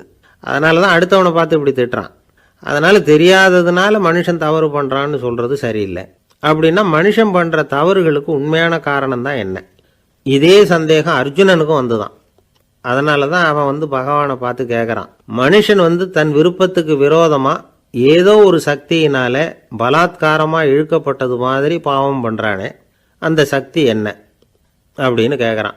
இதுக்கு பகவான் பதில் சொல்கிறார், காமமும் குரோதமும் தான் அந்த சக்திகள், அதாவது ஆசையும் சினமும். இது 2ம் உன்னுடைய எதிரிகள் அப்படிங்கிறத புரிஞ்சுக்கோ அப்படிங்கிறார். இன்னமும் நுணுக்கமாக பார்த்தா காமத்தினுடைய மறு உருவங்கள் தான் குரோதமும் லோபமும். ஆசை நிறைவேறலைன்னா குரோதம், அதாவது கோபம். ஆசை நிறைவேறிட்டதுன்னா லோபம், அதாவது பேராசை. பாவத்தை கண்ட்ரோல் பண்ணணும்னா அதுக்கு மெயின் சுவிட்ச் எது அப்படிங்கிறது இப்போ தான் தெரியுது. அதுக்கு மனுஷன் தெரிஞ்சே தான் தவறு பண்ணுறான் அப்படின்னு பேசிக்கிட்டோமே. அதுக்கு ஒரு உதாரணம். ஒரு ஆள் ஹோட்டலில் சாப்பிட போனான். சாப்பிட்டு முடித்தான். எழுந்திரிச்சு வந்து முதலாளிகிட்ட பில்லை கொடுத்தான். காசை கொடுக்கல. முதலாளி பணம் கொடுன்னு கேட்டார். இவன் என்கிட்ட பணம் இல்லைன்னா. முதலாளி கொஞ்சம் கூட அலட்டிக்கல. உள்ளே இருந்து ஒரு ஆளை கூப்பிட்டார். இவனை கூப்பிட்டுக்கிட்டு போய் இட்லி மாவு ஆட்ட சொல்லுன்னார். இவனும் கவலைப்படாமல் உள்ளே போயிட்டான். அப்போது அழைச்சிக்கிட்டு போகிற ஆள் கேட்குறான், ஏன் சார் சாப்பிட்றதுக்கு முன்னாடி காசு இல்லைங்கிறது உங்களுக்கு தெரியாதா அப்படின்னு கேட்குறான். தெரியும், காசு இல்லைங்கிறதும் தெரியும், காசு இல்லாமல் சாப்பிட்டா மாவாட்டணுங்கிறதும் தெரியும் அப்படின்னா அந்த ஆள். அப்படின்னா நீங்கள் உங்கள் வீட்லேயே சாப்பிட்ருக்கலாமே அப்படின்னு கேட்குறான் அவன். அதுக்கு இவர் சொல்கிறாரு, அது எப்படி, அங்கே சாப்பிட்டாலும் நான் இதே வேலையை தானே செய்ய வேண்டியிருக்கும் அப்படின்னாராம்.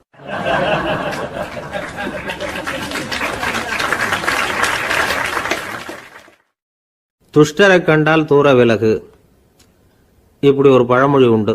எதுக்காக இப்படி சொல்லி வச்சாங்க? துஷ்டன் ஏதாவது தொந்தரவு கொடுப்பான், அதனால் அவனை கண்டா பயந்துக்கிட்டு ஓடி ஒளிஞ்சிக்கோ அப்படின்னா இதுக்கு அர்த்தம் அப்படி இல்லை. ஒரு துஷ்டன்கிட்ட நெருங்கி போகிறோம்னு வச்சுக்கோங்க, அவன் நமக்கு கெடுதலான ஆலோசனைகள் எதையும் சொல்லலாம், அல்லது அவன் தீய உணர்வுகள் உள்ளவனா இருக்கலாம், அல்லது தீய செயல்கள் செய்யக்கூடியவனா இருக்கலாம், அல்லது தீய நட்புனால அவன் ஏற்கனவே கெட்டு போனவனா கூட இருக்கலாம். இப்படிப்பட்டவனை நெருங்கி போனா அவனோட பாதிப்பு நமக்கும் வந்துடும். அதனால விலகி போ அப்படின்னு சொல்றாங்க. இதையே கொஞ்சம் விவரமா இப்போ பார்ப்போமே. இப்போ இந்த துஷ்டர்களை 4 வகையா பிரிக்கிறாங்க. இந்த 4 வகைக்கும் உதாரணம் வேணும்னா வேற எங்கேயும் போக வேண்டியதில்லை, மகாபாரதத்தை பார்த்தாவே போதும். அதுல இந்த 4 வகையான தீயோரும் வர்றாங்க. முதல் வகைக்கு உதாரணம் சகுனி. இவன் மனசுல எப்பவும் தீய எண்ணங்கள் தான் நிறைஞ்சி இருக்கும். கனவுல கூட தீய ஆலோசனைகள். யாராவது ஒருத்தர் நல்லபடியா வாழ்ந்தா அதை இவனால சகிச்சிக்க முடியாது. இப்படிப்பட்டவனோட நெருங்கிய தொடர்பு துரியோதனனுக்கு கிடைச்சது. துரியோதனன் எப்படின்னா, அவன் ஏற்கனவே தீய காரியங்கள் செய்யறதுக்கு தயங்காதவன். அப்படிப்பட்டவனுக்கு தீய போதனைகள் செய்யறதுக்கு சகுனி உதவுனா. இந்த 2 பேரோட சகவாசம் இன்னொருத்தனுக்கு கிடைச்சது. அவன் யாருன்னா துச்சாதனன். அவன் தீய நடத்தை உள்ளவன். இந்த 3 பேரும் ஒன்று சேர்ந்தா என்னத்துக்கு ஆகும்? உலகமே கெட்டு போடும்ல. இந்த 3 துஷ்டர்களோட நல்லவன் ஒருத்தன் வந்து சேர்ந்தான். அவன் தான் கர்ணன். கர்ணன் இயல்பாவே உத்தம குணம் உள்ளவன்.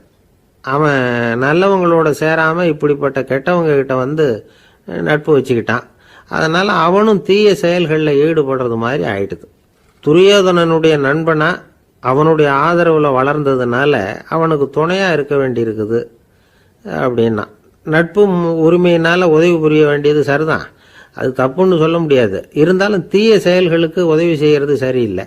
புத்தி பலம் புஜ பலம் எல்லாம் இருந்தா கூட தெய்வ பலம் இல்லைன்னா ஜெயிக்க முடியாது. கர்ணன் மகா வீரன். இருந்தாலும் கடைசியில் அவன் கதி என்னாச்சு? அவங்ககிட்ட எல்லா நல்ல குணங்களும் இருந்தது. இருந்தாலும் ஏன் இப்படி ஆச்சு? தீயவர்களுடைய சேர்க்கை தான் காரணம். அவங்களோட சேர்ந்ததுனால இவனையும் அப்படியே நினைக்க ஆரம்பிச்சுட்டாங்கல்ல. 4 வகை துஷ்டர்கள்ல இவனும் ஒரு வகை அப்படின்னு சொல்ல ஆரம்பிச்சிட்டாங்க. அதாவது தீய ஆலோசனைக்கு சகுனி, தீய உணர்வுகளுக்கு துரியோதனன், தீய செய்கைக்கு துச்சாதனன், தீய நட்புக்கு கர்ணன். இப்படி உதாரணமாயிட்டான். அதனாலதான் துஷ்டரை கண்டால் தூர விலகு அப்படின்னு சொன்னாங்க. அது புராண காலம். இப்பெல்லாம் நிலைமை கொஞ்சம் வேற விதமா இருக்குது. அன்னைக்கு ஒரு நாள் அப்படிதான் ஒரு காட்டு பாதையில யாரோ ஒருத்தர் அடிபட்டு கிடந்தார். யாரோ ஒரு துஷ்டன் அவனை அடிச்சு போட்டுட்டு போயிட்டான் போல இருக்கு. அந்த வழியா போன ஒருத்தர் பரிதாபப்பட்டு அவனை போய் தூக்கினார். ஆறுதல் சொன்னார், இதை பாருங்க, இந்த வழியா எப்பவும் தனியா வரக்கூடாது. ஏன்னா இங்க ஒரு ரவுடி இருந்துகிட்டு வர்றவங்க போறவங்களெல்லாம் வழிப்பறி பண்ணிட்டு இருக்கிறதா கேள்விப்பட்டிருக்கிறேன் அப்படின்னாராம். இனிமே அப்படி கேள்விப்பட மாட்டீங்க அப்படின்னு நானா அந்த ஆளு. ஏன்னு கேட்டிருக்காரு இவர். அவன் சொல்லியிருக்கான், நான் தான் சார் அந்த ரவுடி. இந்த வழியா போனவங்க கிட்ட தகராறு பண்ணேன். அவங்க தான் என்ன இப்படி அடிச்சு போட்டு என்கிட்ட இருந்த பணத்தையெல்லாம் புடுங்கிட்டு போட்டாங்க சார். காலம் ரொம்ப கெட்டு போச்சு அப்படின்னு நானா ரொம்ப பரிதாபமா.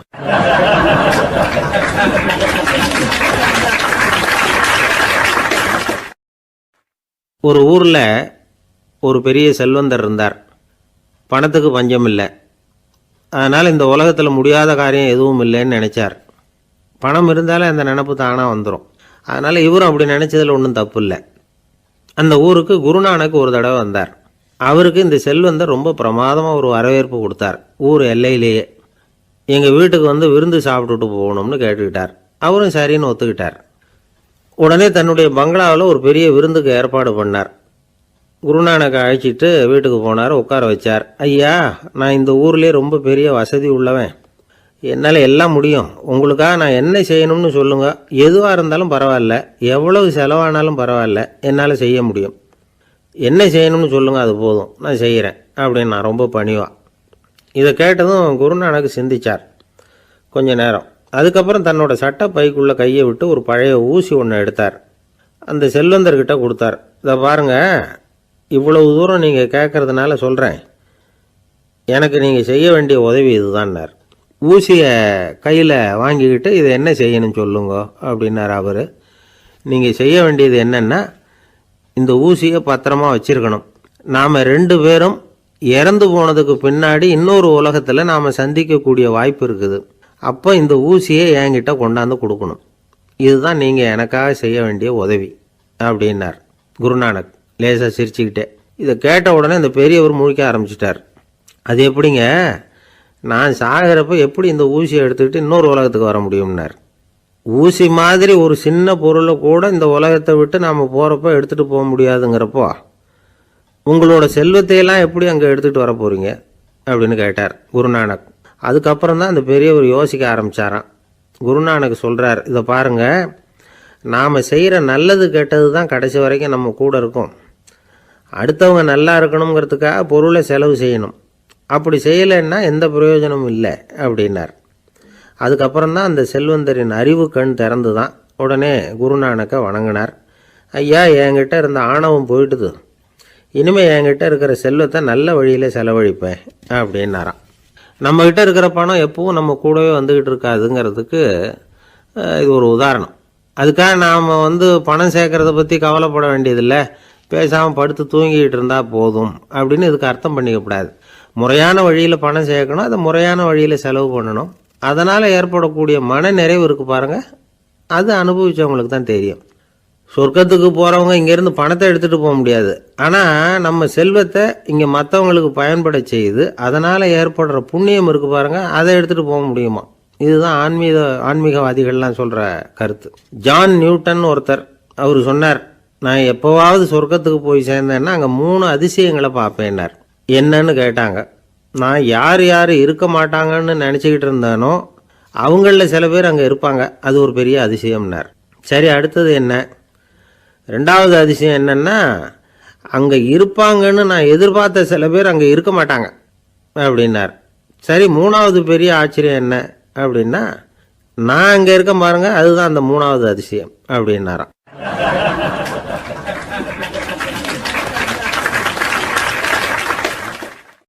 ஒரு மனுஷனை பார்த்து என்கிட்ட வாலாட்டாதே அப்படின்னு சொன்னால் அவன் நம்மக்கிட்ட ஏதோ வம்புக்கு வர்றான்னு அர்த்தம்.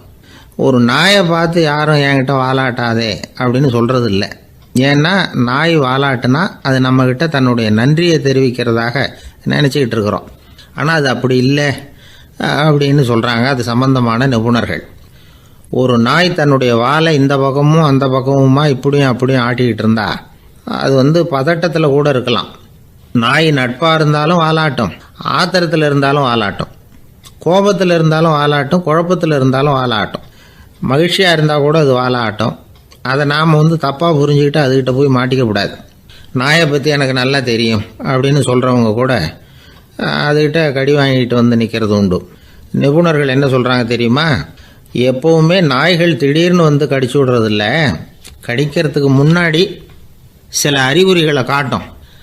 அதை சரியாக புரிஞ்சுக்கிட்டோம்னா தப்பிச்சிக்கலாம். ஒரு வீட்டுக்கு போகிறீங்க, அங்கே புதுசாக ஒரு நாயை பார்க்குறீங்க, உடனே அதுக்கிட்ட போய் குனிஞ்சு சிரிச்சுக்கிட்டே அது தலையில் தட்டுறீங்க. இது ரொம்ப தப்பான். ஒரு நாய் இன்னொரு நாயை நேருக்கு நேர் பார்த்து பல்ல காட்டுனா அது தன்னுடைய தன்முனைப்பை காட்டுதுன்னு அர்த்தமா. உன்னை விட நான் பெரியவன் அப்படின்னு சொல்லுதுன்னு அர்த்தம். அதனால் நீங்கள் அது மாதிரி கிட்ட போய் சிரிக்கிறோம் அப்படின்னு நினச்சிக்கிட்டு பல்ல காட்டினா உங்களையும் எதிரியாக நினச்சிரும். இன்னொரு விஷயம் என்னென்னா, தலையில் தட்டுனா நாய்க்கு பிடிக்காது. அது தன்னை அடக்கிறதாகவும் அச்சுறுத்துறதாகவும் நினச்சிக்கிட்டு இருக்கும். சரி, அப்படின்னா புதுசாக ஒரு இடத்துல அல்லது வீட்டில் நாய்க்குட்டியை பார்த்தா என்ன பண்ணுறது? நீங்கள் சும்மா இருங்க, அதுவாக கிட்ட வரட்டும். அதுக்கப்புறம் அதுக்கிட்ட கனிவாக பேசுங்க. கன்னம், மார்பு, தோல் இங்கெல்லாம் தட்டலாம், தப்பு இல்லையா? தலையில் தான் தட்டப்படாதான். ஒரு நாய் உங்களை நோக்கி ஓடி வருது, நீங்களும் ஓடுனா அது துரத்த ஆரம்பிச்சிடும். அசையாமல் சில மாதிரி நின்றுடுங்க, அது கிட்ட வராது. அதுக்கு ஆர்வம் இல்லாமல் போயிடும். ஒரு தெருவில் சின்ன பிள்ளைங்க நிறைய பேர் விளையாடிக்கிட்டு இருக்கிறாங்க. அப்போ சில நாய்கள் அங்கே ஓடி வருது. எல்லாரும் ஓடினாங்க. அப்படி ஓடுறப்போ ஒரு பையன் கால் தடிக்க கீழே விழுந்துட்டான். என்னாச்சு தெரியுமா? துரத்திக்கிட்டு வந்த நாய்கள்லாம் கீழே விழுந்தவன ஒன்றும் செய்யலை, அவன்கிட்டே போகல. ஓடிக்கிட்டு இருந்தாங்கல்ல பசங்க, அவங்கள துரத்திக்கிட்டு அவங்க பின்னாடி ஓடிச்சான். அதுதான் நாய்களுடைய சுபாவம். ஒரு நாய் நம்மளை நேருக்கு நேர் முறைச்சி பார்க்குதுன்னு வச்சுங்க, நாமளும் அதை முறைச்சி பார்க்கக்கூடாது. நாம் வேறு பக்கம் எங்கேயாவது பார்க்க ஆரம்பிச்சிடணும்.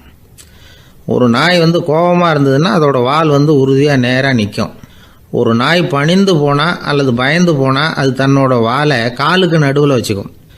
ஒரு நாய் நம்மளை பார்த்து பயந்து நிற்கிதுன்னு வச்சுங்க, அதனால் நமக்கு ஆபத்து இல்லைன்னு நினச்சிடக்கூடாது. உங்களை பார்த்துட்டு ஒரு நாய் ஒடுங்குச்சுன்னா நீங்கள் விலகி போயிடணும் அப்படின்னு அது நினைக்கிது. நிறைய பேர் பயந்து போன நாயால் கடிபடுறாங்க. இவன் நம்மளை விட பெரிய ஆள், மாட்டிக்கிட்டோம், வேறு வழி இல்லை அப்படிங்கிற நினப்பில் தான் நாய் கடிக்க ஆரம்பிக்குதான். இதே மாதிரி சங்கிலியால் கட்டி போடப்பட்டிருக்கிற நாயும் ஆபத்தானது தான். தொடர்ந்து கட்டி போட்டிருந்தா காலப்போக்கில் அது ஒரு மாதிரி ஆகிடும். நாய் குழந்தைகளை கடிக்காது அப்படின்னு சில பேர் சொல்லுவாங்க. அதுவும் ஒரு தவறான நம்பிக்கை. அதனால் சின்ன குழந்தைகளை தனியாக நாயோட விளையாட விடக்கூடாது. ஆகக்கூடி நாயை பற்றி நிறைய விஷயம் புரிஞ்சுக்க வேண்டியிருக்குது. ஒருத்தர் தன்னுடைய நண்பர் வீட்டுக்கு போயிருந்தார். அவசியம் எங்கள் வீட்டில் சாப்பிட்டுட்டு தான் போகணும் அப்படின்னு ரொம்ப அன்பாக சொல்லிவிட்டார். அதை மீற முடியல இவரால். சரின்னு உட்காந்துட்டார். சாப்பாடு போட்டாங்க, சாப்பிட ஆரம்பித்தார். அவங்க வீட்டில் கட்டி போட்டிருந்த நாய்க்குட்டி இவர் சாப்பிட்றத முறைச்சி பார்த்துது. ஏன் இப்படி என்ன இது முறைச்சி பார்க்குது உங்கள் வீட்டு நாய்க்குட்டி அப்படின்னு அவர் கேட்டார். அப்போ அவங்க சொன்னாங்களாம், அதுக்கிட்ட ஒரு கெட்ட பழக்கங்க, தன்னோட தட்டில் யார் சாப்பிட்டாலும் அது அப்படி தான் முறைச்சி பார்க்கும் அப்படின்னாரா அவர்.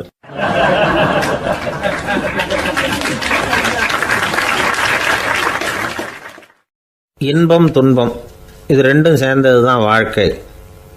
இது எல்லாரும் சொல்லிகிட்டு இருக்கிற ஒரு உண்மை. அது சரி, இது ரெண்டும் வர்றதுக்கு என்ன காரணம்?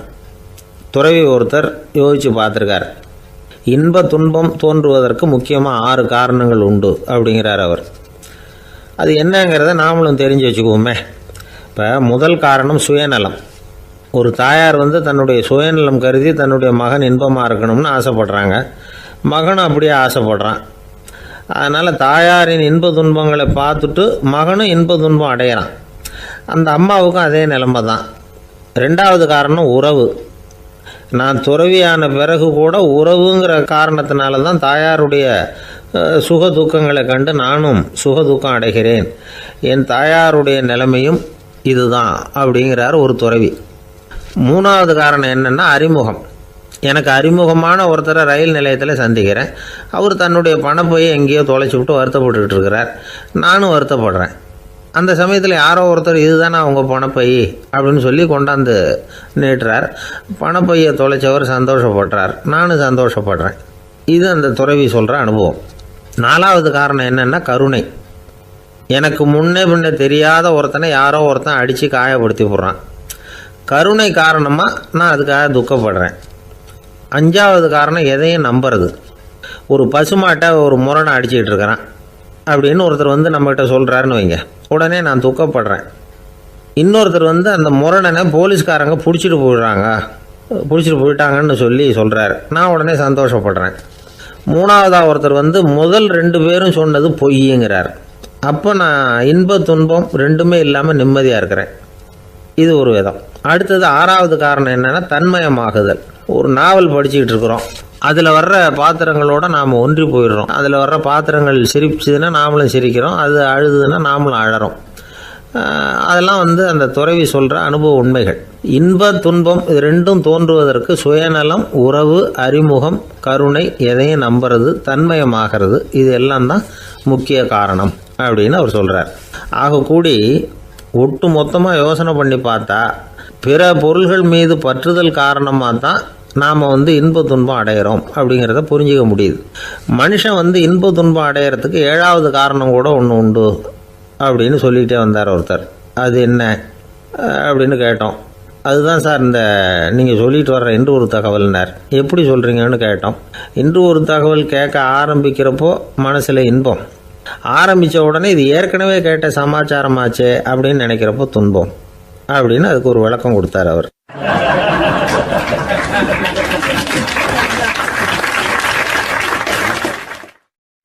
இன்றைக்கு பல பேர் உயில் எழுதி வைக்கிறாங்கல்ல. இந்த உயில்னா என்ன? அதாவது ஒரு நபர் தனக்கு பின்னாடி தன்னுடைய சொத்துக்கள் யாருக்கு போய் சேரணும்னு நினைக்கிறாரோ அந்த நினைப்பை சட்டப்படி உறுதிப்படுத்துறது தான் உயில். சரி, உயிலை யார் எழுதலாம்? 18 வயசு பூர்த்தியான யாரும் உயில் மூலமாக சொத்துக்களை விநியோகிக்கலாம். கண் பார்வை இல்லாதவங்க, காது கேளாதவங்க, வாய் பேச முடியாதவங்க, இவங்கெல்லாம் கூட உயில் எழுதி வைக்கலாம். புத்தி சுவாதீனம் இல்லாதவங்க கூட சில சமயம் புத்தி தெளிவாக இருந்தால் உயில் எழுதலாமா. குடிபோதையில் இருக்கிறவங்க, தாங்கள் என்ன செய்கிறோங்கிறது தெளிவாக அறிய முடியாதவங்க, நோய் நொடியில் இருக்கிறவங்க, இவங்கெல்லாம் உயில் எழுத முடியாது. ஒருத்தரை நிர்பந்தப்படுத்தி ஏமாற்றி அல்லது சுய நினைவில்லாத ஒருத்தர்கிட்ட எழுதி வாங்கி வைக்கிற உயில் செல்லாது. உயிலை இந்த முறையில் தான், இந்த படிவத்தில் தான் எழுதணும்னு சட்டத்தில் விதி எதுவும் கிடையாது. இதுக்கு முத்திரை கட்டணமும் கிடையாது. உயிலை வெற்று காகிதத்தில் எழுதலாம். அச்சு அடிக்கணும், டைப் அடிக்கணுங்கிற அவசியம் கூட இல்லை. கையாலேயே கூட எழுதலாம். எழுதி இருக்கிறது புரியணும், அவ்வளவுதான். குறைந்தபட்சம் 2 சாட்சிகளை வச்சுக்கிட்டு உயில் எழுதுகிறவர் அதில் கையெழுத்து போடணும். கையெழுத்து போட தெரியாதுன்னா இடது கை பெருவிரல் ரேகை வைக்கலாம். உயில் சாசனத்துக்கு சாட்சிகள் கையெழுத்து இல்லைன்னாலும் அது செல்லாது. அப்புறம் ப்ரிவிலேஜ்டு வில் அப்படின்னு இருக்கு. அதுக்கு மட்டும் சாட்சிகள் தேவையில்லை. அது என்னென்னா, இந்த விமானப்படை, கப்பல் படை அல்லது யுத்தத்தில் பணிபுரியும் நபர்கள் அவங்கெல்லாம் இருக்கிறாங்க இல்லையா, அப்படிப்பட்டவங்க எழுதுகிற உயில் அது. அதுக்கு சில விசேஷ சலுகைகள் உண்டு. ஒருத்தர் முதல்ல ஒரு உயில் எழுதி வைக்கிறார், அதுக்கப்புறம் மனசு மாறி போகுது, அது வேணாம்னு நினைக்கிறார், ரத்து செஞ்சுடலாம். அதுக்கப்புறம் வேற உயிலும் எழுதலாம். உயிரோடு இருக்கிற வரைக்கும் எத்தனை தடவை வேணும்னாலும் உயில் எழுதலாம். கடைசியாக எழுதப்பட்ட உயில் சட்டப்படி சரியாக இருந்தால் அதுதான் அமலுக்கு வரும். சரி, எழுதுகிற உயிலை ரகசியமாக வச்சுருக்கிறது எப்படி? இது ஒரு கேள்வி. இதுக்கு என்ன செய்யணும்னா, ஒருத்தர் உயிலை எழுதினதுக்கு அப்புறம் அவர் தானாவோ அல்லது அங்கீகரிக்கப்பட்ட முகவர் மூலமாகவோ, அதாவது ஒரு ஏஜெண்ட் மூலமாகவோ, ஒரு கவரில் போட்டு சீல் வச்சு கவர் மேலே தன்னுடைய பெயரை எழுதி அல்லது அந்த ஏஜெண்ட் பெயரை எழுதி கவர் மேலே என்ன அடக்கம் செய்யப்பட்டிருக்கு, உள்ளே என்ன இருக்குது அப்படிங்கிற விவரம்லாம் எழுதி சார் பதிவாளர்கிட்ட ஒப்படைக்கலாம். இதுக்கு கட்டணம் உண்டு. அதுக்கப்புறம் எப்போ தேவைப்படுதோ அப்போ ஒரு மனு கொடுத்து அந்த கவரை திரும்ப வாங்கிக்கலாம். இப்போ எழுதுகிற உயிலை இவ்வளவு நாளுக்குள்ளே பதிவு செய்யணுங்கிற கால வரையறை உண்டா அப்படின்னு ஒரு கேள்வி வரலாம் இல்லையா? எப்போ வேணும்னாலும் பதிவு செய்யலாம். நம்மால் ஒருத்தர் ஒரு நாள் ரொம்ப அவசரமாக வந்தார். இந்த உயில் எழுதுறது சம்பந்தமாக பூரா விவரமாக எனக்கு உடனே தெரியணும்னார். நான் உடனே அவரை வக்கீல் ஒருத்தர்கிட்ட அழைச்சிட்டு போனேன். இவர் அவர்கிட்ட எல்லா விவரமும் கேட்டு தெரிஞ்சுக்கிட்டார். ரொம்ப தேங்க்ஸ்ன்னு சொல்லிவிட்டு 2 பேரும் வெளியில் வந்தோம். அதுக்கப்புறம் இவர்கிட்ட கேட்டேன், ஆமாம் இவ்வளவு விவரமாக கேட்குறீங்களே, உங்களுக்கு எத்தனை பிள்ளைங்க சார் அப்படின்னு கேட்டேன். 6 பேர் சார் அப்படின்னார். சரி, இருக்கிற சொத்து எவ்வளவுன்னு கேட்டேன். அதை இனிமே தான் சம்பாதிக்க போகிறேன் அப்படின்னார்.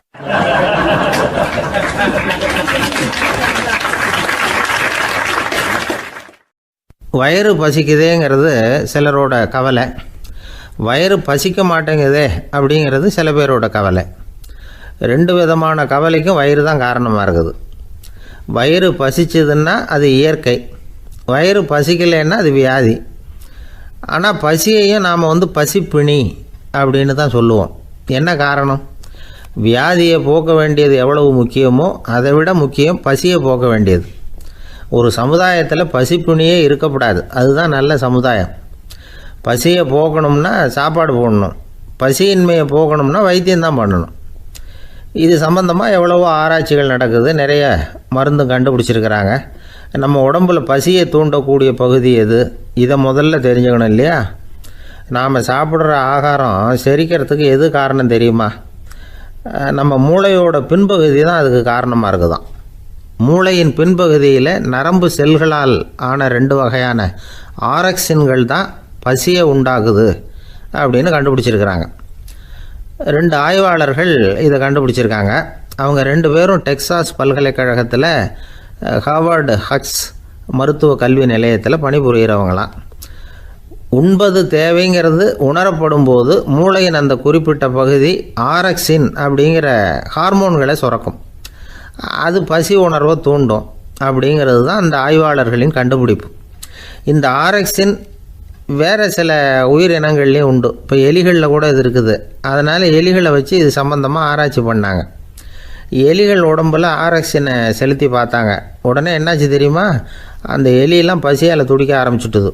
எதையாவது தின்னு பசியை தீர்த்தா போதுங்கிற அளவுக்கு அந்த எலிகள்லாம் அல்லாட ஆரம்பிச்சுட்டுது. இயல்பாக சாதாரணமாக அந்த எலிகள் எவ்வளவு சாப்பிடுமோ அது மாதிரி 8 முதல் 10 மடங்கு அதிகமான ஆகாரத்தை 1 மணி நேரத்துக்குள்ளே சாப்பிட்டு தீர்த்துட்டு தான். சில எலிகளின் மூளையில் இந்த ஆரக்சின் அளவை கட்டுப்படுத்தி பார்த்துருக்குறாங்க. உடனே என்னாச்சு தெரியுமா? அதெல்லாம் சாப்பாட்டை கண்டா முகத்தை திருப்பிட்டு போக ஆரம்பிச்சுட்டு தான். அந்த எலிகளுக்கு பசி எடுக்கலையா. இந்த ஆராய்ச்சியின் அடிப்படையில் பசியை எடுக்காமல் இருக்கிற மனிதர்களுக்கும் பசியை தூண்ட முடியும் அப்படின்னு சொல்லி ஆராய்ச்சியாளர்கள் தெரிவிச்சிருக்கிறாங்க. ஆக ஆரக்சின் தான் பசிக்கு காரணம்ங்கிறது தெரிஞ்சு போச்சு. சரி, இந்த ஆரக்சின் அப்படின்னா என்ன? அது ஒரு கிரேக்க சொல். அதுக்கு பசின்னு அர்த்தம். நம்ம ஆளுங்களுக்கெல்லாம் பசியை தூண்டுறதுக்கு மருந்து தேவையில்லை, பசியை குறைக்கிறதுக்கு தான் மருந்து தேவை. ஒரு அம்மா டாக்டரை தேடி வந்தாங்களாம். டாக்டர், எங்கள் வீட்டுக்காரருக்கு திடீர்னு அகோர பசி, நிறைய சமைச்சு போடுறேன், அவ்வளவையும் சாப்பிட்டுட்டு கீழே கிடக்கிற குப்பை கூலங்களையும் எடுத்து சாப்பிட ஆரம்பிச்சுட்றார், என்னன்னு கவனித்து பாருங்கள் அப்படின்னாங்களாம். எவ்வளோ நாளாக அப்படி இருக்குதுன்னு கேட்டிருக்காரு டாக்டர். 1 வாரமாக அப்படி இருக்குதுன்னாங்களாம். இவ்வளவு நாளாக ஏன் சும்மா இருந்தீங்க? ஆரம்பத்திலே இங்கே அழைச்சிட்டு வர வேண்டியது தானே அப்படின்னாரான் டாக்டர். அது ஒன்றும் இல்லை டாக்டர், வீடு பூரா சுத்தமாகட்டுமேன்னு பார்த்துக்கிட்டு இருந்தேன் அப்படின்னாங்களாம் அந்த அம்மா.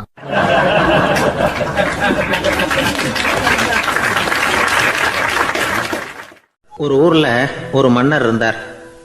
அழகான அரண்மனையில் அவர் இருந்தார். அந்த அரண்மனையை விட அழகாக ஒரு மாளிகையை அந்த ஊர்லேயே வேற ஒருத்தன் கட்டியிருந்தான். அப்படி கட்டி முடித்ததில் அவனுக்கு ரொம்ப பெருமை. எத்தனையோ செல்வந்தர்கள்லாம் வந்து பார்த்துட்டு, இந்த மாளிகையை விலைக்கு கொடுத்துட்றியா, எவ்வளோ விலை சொன்னாலும் சரி நாங்கள் வாங்கிக்கிறதுக்கு தயாராக இருக்கோம் அப்படின்னு சொல்லி கேட்டு பார்த்துட்டாங்க. நான் இதை விற்கிறதுக்கு தயாராக இல்லை அப்படின்னு சொல்லிவிட்டான். அவ்வளவு சிறப்பாக கலை அம்சத்தோடு அதை கட்டி முடிச்சிருக்கிறான். அதுவே ஒரு பெரிய அரண்மனை மாதிரி இருந்ததுன்னா பார்த்துங்களேன். சுற்றிலும் அழகான பூந்தோட்டம். ஒரு நாள் அவன் எங்கேயோ வெளியூர் போயிட்டு திரும்பி வந்துக்கிட்டு இருக்கிறான். அப்போது அந்த மாளிகை தீப்பெட்டி எரிஞ்சிக்கிட்டு இருக்கு. பதறி போட்டான். விலைக்கு கேட்டவங்க யாராவது இதை செஞ்சுருக்கணும், இல்லைன்னா மன்னரே செய்த சதியோ என்னவோ, இப்படிலாம் அவனுக்கு சந்தேகம். ஒரு மூலையில் உட்காந்து அழ ஆரம்பிச்சிட்டான். அந்த சமயத்தில் அவனுடைய மகன் அங்கே ஓடி வந்தான். அப்பா அழாதீங்க, இதை நான் நேற்று ராத்திரியே நம்ம ஊர் மன்னருக்கு விற்றுட்டேன். இதை கட்டி முடிக்க நமக்கு எவ்வளவு செலவாச்சோ அதை போல் 3 மடங்கு விலைக்கு விற்றுட்டேன், கவலைப்படாதீங்க, இதை விட அழகான மாளிகையை நாம் புதுசாக கட்டிக்கலாம்னா. இதை கேட்டதும் அழுதுகிட்டு இருந்தவன் அழுகையை நிறுத்தினான், சிரிக்க ஆரம்பிச்சிட்டான். இதே இடத்த நான் மன்னர்கிட்ட இருந்து விலைக்கு வாங்குவேன், இதை விட அழகான மாளிகையை கட்டுவேன் அப்படின்னு சுற்றி நின்று எல்லார்கிட்டையும் சொல்லிக்கிட்டு இருந்தான். இந்த சமயத்தில் அவனோட இளைய மகன் ஓடி வந்தான். அப்பா, அண்ணன் சொன்னதெல்லாம் சரிதான், மன்னர்கிட்ட விலை பேசினதெல்லாம் உண்மைதான், ஆனால் விற்றது பேச்சு அளவில் தான். இனிமே தான் பத்திரம் வாங்கணும், எழுதணும், நீங்கள் கையெழுத்து போடணும், பதிவு பண்ணணும், மன்னர்கிட்ட பணம் வாங்கணும், அதுக்காகத்தான் உங்களை எதிர்பார்த்துக்கிட்டு இருந்தோம், அதுக்குள்ளே இப்படி ஆயிட்டுதுன்னா. இப்போ சிரிச்சுக்கிட்டு இருந்தவன் சிரிப்பை நிறுத்தினான். மறுபடியும் குழந்தை மாதிரி அழ ஆரம்பிச்சிட்டான். இது ஒரு சம்பவம். இதிலிருந்து என்ன தெரியுது? அந்த அழகான மாளிகை தன்னுடையது அப்படின்னு நினைக்கும் பொழுது அவனுக்கு அழுகை வந்தது. அது தன்னுடையது இல்லை அப்படின்னு நினைக்கிற போது சிரிப்பு வந்தது. மறுபடியும் அது தன்னுடையது தான் அப்படிங்கிற உணர்வு வரும்பொழுது அழுகை. எது எதிலிருந்து நீ நீங்கி இருக்கிறாயோ அது அதிலிருந்து உனக்கு துன்பம் இல்லை அப்படிங்கிறார் திருவள்ளுவர். இந்த உடம்பு என்னுடையதில்லை அப்படிங்கிற உணர்வு வந்துட்டா அது ஒரு பெரிய நிலை. அந்த நிலை வரணும். எல்லாத்தையும் பயன்படுத்திக்கலாம், ஆனால் பற்றில் விழுந்துடக்கூடாது. உலகத்தில் இருங்கள், ஆனால் உலகத்தவராக இருக்காதீர்கள். உலகிற்குள் இருங்கள், உலகம் உங்களுக்குள் வந்துவிட அனுமதிக்காதீர்கள். விலகி இருங்கள், விழித்திருங்கள், மௌனமாய் பார்த்திருங்கள் அப்படிங்கிறது சான்றோர் கருத்து. செய்ய வேண்டிய கடமையிலிருந்து விலகி இருக்கிறவர்கள் நம்மக்கிட்ட நிறைய பேர் உண்டு. அப்படிப்பட்ட ஒருத்தர் டாக்டர்கிட்ட போனார். டாக்டர், நான் ஒரு கவர்மெண்ட் ஆஃபீஸில் வேலை பார்க்குறேன், எனக்கு ஒரே அசதியாக இருக்குது, என்னை சோதிச்சு பாருங்கள், ஆலோசனை சொல்லுங்கள் ஏதாவதுன்னார். டாக்டர் அவரை பரிசோதனை பண்ணி பார்த்துட்டு சொன்னார், இதோ பாரு, உனக்கு இப்போ தேவைப்படுறது முழு ஓய்வு. நீ எவ்வளவு சீக்கிரமாக ஆஃபீஸுக்கு போறியோ அவ்வளவுக்கு உனக்கு நல்லது அப்படின்னாராம்.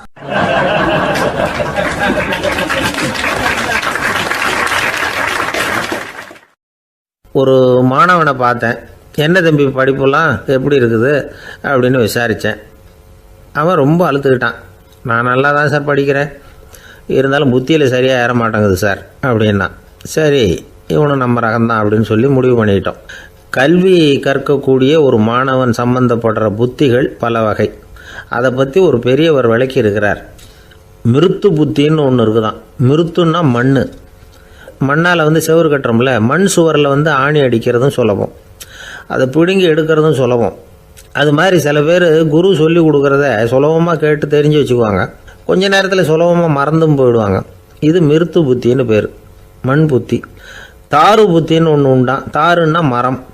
அதில் பச்சை மரத்தில் ஆணி அடிக்கிறது சுலபம், ஆனால் அதை எடுக்கிறது கஷ்டம். அது மாதிரி ஆசிரியர்கிட்ட இருந்து கேட்டதை கவனமாக மனசில் பதிய வச்சுக்கிட்டு அதை மறக்காமல் இருக்கிறது தாரு புத்தி. பட்டை மரமாக இருந்தால் அதில் ஆணி அடிக்கிறதும் கஷ்டம், அடிக்கிற ஆணியும் சீக்கிரம் நழுவிடும். அது மாதிரி கேட்குற விஷயம் மனசில் பதியறதும் கஷ்டம். அப்படியே பதிஞ்சாலும் அது நீடிச்சு இருக்கிறதும் கஷ்டம், கொஞ்ச காலத்தில் மறந்துடும். இன்னொரு வகை புத்தி ஒன்று உண்டு, அதுக்கு பேர் சிலா புத்தின்னு பேர். சிலான்னா கல். ஒரு கருங்கல்லில் 4 துளையை போட்டு ஒரு துளையில் உளிய வச்சு அடித்தா மற்ற துளை வழியாகவும் பிளந்து கல் 2 ஆகிடும். அது மாதிரி சந்தியான இடங்களில் குறிப்பாக ஒரு பொருளை சொன்னால் அதை வச்சுக்கிட்டு மற்றதையும் தெரிஞ்சுக்கிறது, அது சிலா புத்தின்னு பேர். வேணு புத்தின்னா என்ன தெரியுமா? வேணுன்னா மூங்கில் கணுவில் ஒரு பக்கம் உளிய வச்சு அடித்தா 2 பக்கமும் பிளந்துடும். அது மாதிரி ஒரு செய்தியை கேட்டுக்கிட்டு இருக்கிறப்பவே அதோட முன்பின் தொடர்களையும் தெரிஞ்சுக்கணும், அது வேணு புத்தி. தைல புத்தின்னு ஒன்று உண்டு. தைலம்ங்கிறது எண்ணெய். தண்ணியில் ஒரு துளி எண்ணெயை விட்டால் அது தண்ணி பூரா பரவி போடுதில்ல, அது இப்படி பரவுறது மாதிரி ஆசிரியர் சுருக்கமாக ஒரு கருத்தை சொன்னால் அதை வச்சுக்கிட்டு பூரா விஷயங்களையும் தெரிஞ்சுக்கணும், அது தைல புத்தி. கற்பூர புத்தின்னு ஒன்று கேள்விப்பட்டிருக்கோம். அது எப்படின்னா, கற்பூரம் தீ பட்ட உடனே பிடிச்சிக்கும். ஆசிரியர் சொன்ன உடனே நுண்ணறிவோட பாடங்களை புரிஞ்சுக்கிறது இந்த வகை புத்தி. கரி புத்தின்னு ஒன்று. அது எப்படின்னா, கரியில் நெருப்பை வச்சு விசிறிய பிறகு அதுக்கப்புறம் அது கறி நெருப்பாகும். அது மாதிரி காலம்பரை சாயந்தர வேலைகளில் ஆசிரியர் பாடம் சொல்லி கொடுப்பார், அதை கொண்டு புரிஞ்சுக்கிறது இந்த வகை. கதலித்தண்டு புத்தின்னு ஒன்று சொல்லுவாங்க. கதலிங்கிறது வாழை மரம். வாழைத்தண்டில் தீ வைக்கிறது எவ்வளவு சிரமமோ அவ்வளவு சிரமத்தோடு கல்வி கற்கிறது கதலித்தண்டு புத்தி. இதை தவிர இன்னும் சில வகையான மாணவர்களை கூட அடையாளம் காட்டுறாங்க. ஆசிரியர் சொன்னதில் நல்லதை மட்டும் எடுத்துக்கிறவன் அன்னம். ஆசிரியர் கிடைச்ச இடத்துல பாடத்தை கேட்டுக்கிட்டு பிறகு தனியாக உட்காந்து சிந்திக்கிறவன் பசுமாடு. அப்படி தானே, புல் கண்ட இடத்துல மேயும், அதுக்கப்புறம் நிதானமாக அசை போட்டுக்கும். ஆசிரியர் சொன்னதை தவிர வேறு எதையும் சொல்ல முடியாதவன் கிளி. பல இடங்களில் பாடங்கள் கேட்டு கடைசியில் ஒன்றும் புரியாமல் போகிறவன் ஆடு ஒரு செடியில் வயிறார மேயாது, ஒரே செடியில். இக்கரைக்கு அக்கறை பச்சைன்னா அங்கேயும் இங்கேயும் அலைஞ்சிக்கிட்டே இருக்கும். சில பேருக்கு எருமைன்னு பேர். எருமை எப்படின்னா குளத்து நீரை கலக்கி தான் குடிக்கும். அது மாதிரி ஆசிரியர் மனசை நோக செய்து பயில்கிற மாணவர்கள்லாம் இந்த ரகம். இவ்வளவுலாம் இருந்தாலும் இந்த காலத்து மாணவர்கள்லாம் ஒரு தனி ரகம். ஒரு ஆசிரியர் வகுப்பில் பாடம் நடத்திக்கிட்டு இருந்தார். இலக்கண வகுப்பு. இறந்த காலம், நிகழ்காலம், எதிர்காலம், past tense, present tense, future tense, இதை பற்றிலாம் பாடம் நடத்துகிறார். எல்லாம் சொல்லி கொடுத்துட்டு இப்போ நான் ஒரு வாக்கியம் சொல்லுவேன், அது என்ன காலம் அப்படிங்கிறத நீங்கள் சொல்லணும்னார் ஆசிரியர். சரின்னாங்க மாணவர்கள்லாம். நான் நாளைக்கும் பாடம் நடத்தப் போகிறேன், இது என்ன காலம் அப்படின்னு கேட்டார் ஆசிரியர். அதாவது நான் நாளைக்கும் பாடம் நடத்தப் போகிறேன், இந்த வாக்கியம் என்ன காலம்னு கேட்டார். ஒரு பையன் மெதுவாக எழுந்திரிச்சு சொன்னான், இது எங்கே போதாத காலம் சார் அப்படின்னு சொல்லிவிட்டு உட்காந்துட்டானா.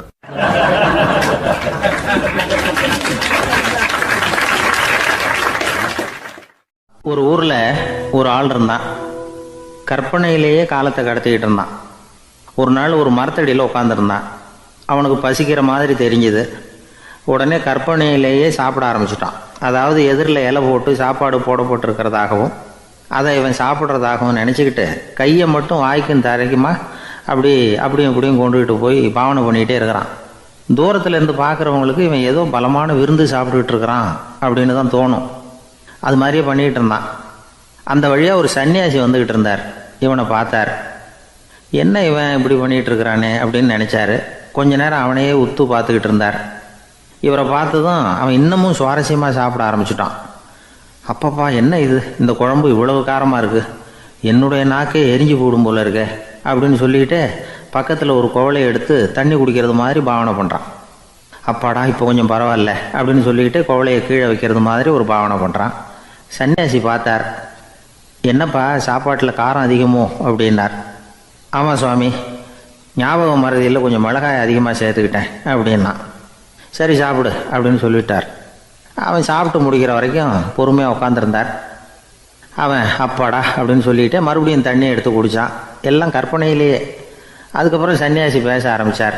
இதை பாருப்பா, உன்னுடைய கற்பனையை நான் மெச்சுறேன். இருந்தாலும் உன் சாப்பாட்டில் ஒரு இனிப்பையும் வச்சுருக்கலாமே, ஏன் மிளகாயை அளவுக்கு அதிகமாக போட்டுவிட்டு அவஸ்தைப்படுறேன் அப்படின்னார். அவன் யோசிக்க ஆரம்பித்தான். அதுக்கப்புறம் இவர் சொன்னார், இதை பாருப்பா, இனிமேல உன்னுடைய கற்பனையும் உயர்ந்ததாக இருக்கட்டும் அப்படின்னு உபதேசம் பண்ணிவிட்டு போனார். எப்பவும் உயர்வை பற்றியே சிந்திக்கணும். உயர்வு கிடைக்கலன்னா கூட அப்படி சிந்திக்கிறத நிறுத்தப்படாது அப்படிங்கிறார் திருவள்ளுவர். உள்ளுவது எல்லாம் உயர் உள்ளல், மற்ற அது தள்ளினும் தள்ளாமை நேர்த்து. ஊக்கம் இல்லாமல் உலகத்தில் வாழ்ந்து பிரயோஜனம் இல்லை. அதனால் உயர்வாகவே சிந்திக்கணும். அது நம்மளை ஊக்கப்படுத்தும். இது பெரியோர் வாக்கு. இந்த உலகத்தில் கற்பனையிலேயே வாழ்கிற சில கஞ்சர்களும் உண்டு.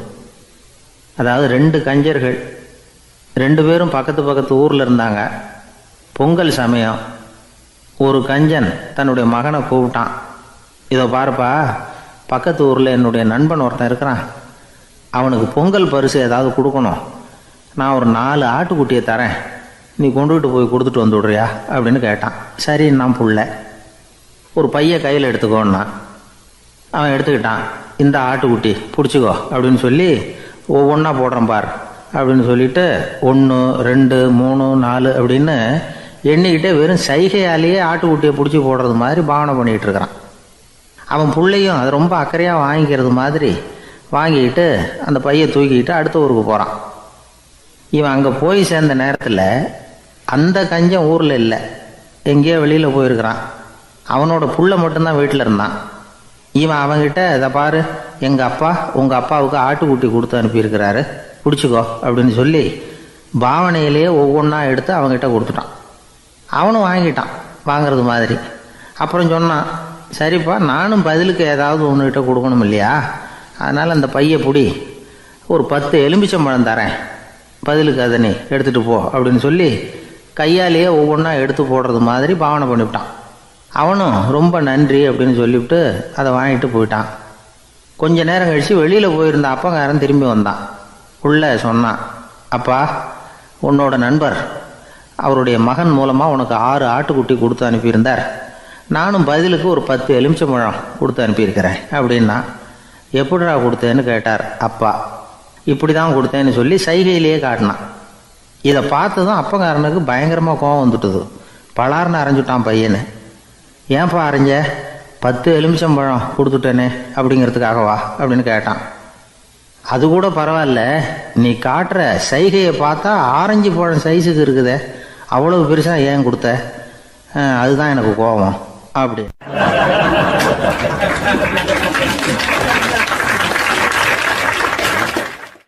ஒருத்தர் ஓடி வந்தார். இன்னொருத்தரை பார்த்து, சார், உங்கள் சைக்கிளை ஒரு நாள் இரவல் கொடுங்களேன், பக்கத்து ஊருக்கு போயிட்டு வர வேண்டியிருக்கு அப்படின்னார். இவர் சைக்கிளை கொடுத்து பத்திரமா கொண்டுகிட்டு போங்கன்னார். சார், இதை பத்திரமா கொண்டு போகிறேன், கவலையே வேணாம், ஏன்னா இது உங்களோட சைக்கிள் அப்படின்னு நான் நினைக்கல, என்னோட சைக்கிளாக நினைக்கிறேன் அப்படின்னார். அதுக்கப்புறம் தான் இவருக்கு உண்மையாகவே பயம் வந்துட்டுது. ஏன்னா அவர் சொன்னது மாதிரி அதை தன்னோட சைக்கிளாகவே நினச்சி தள்ளிட்டு போட்டால் என்ன பண்ணுறது. எதை நம்முடையதாக நினைக்கணுங்கிறதுக்கு ஒரு வரையறை இருக்குது. சில பேர் ஆஃபீஸையே வீடாக நினச்சி விடுறது உண்டு. அப்படிப்பட்டவங்க கூட வீட்டை ஆஃபீஸாக நினைக்கிறது இல்லை. ஏன்னா வீட்டில் இவர் ஆஃபீஸராக நடந்துக்க முடியறதில்ல. இதெல்லாம் ஒரு பக்கம் இருக்கட்டும். இப்போ விஷயத்துக்கு வருவோம். பொறியியல் மேதை டாக்டர் விஸ்வேஸ்வரய்யா இருந்தார் இல்லையா, பாரத ரத்னா விருதெல்லாம் கொடுத்தாங்களே. ஆஃபீஸ் வேலை வேறு, சொந்த வேலை வேறு அப்படிங்கிறதுக்கு ஒரு உதாரணமாக இருந்தவர் அவர். மைசூர் மகாராஜா கிட்ட திவானாக இருந்தார். அவர் ஒரு நாள் அரசாங்க வேலை காரணமாக வெளியூர் போயிருந்தார். ஹாசன்கிற ஊருக்கு பக்கத்தில் ஒரு பயண மாளிகை, அங்கே தங்கிவிட்டார். ராத்திரி அங்கே தங்கி இருந்துட்டு விடிஞ்சதும் ஊருக்கு திரும்புறதாக திட்டம். ராத்திரி தூங்கிறதுக்கு ரொம்ப நேரம் ஆகிட்டுது. ரொம்ப நேரம் வரைக்கும் அரசாங்க சம்பந்தப்பட்ட வேலைகளையே பார்த்துக்கிட்டு இருக்கிறார். அரசாங்க ஃபைல்கள் நிறைய இருந்தது. அதையெல்லாம் ஒவ்வொன்றா எடுத்தார், படித்து பார்த்தார், பரிசீலனை பண்ணார்.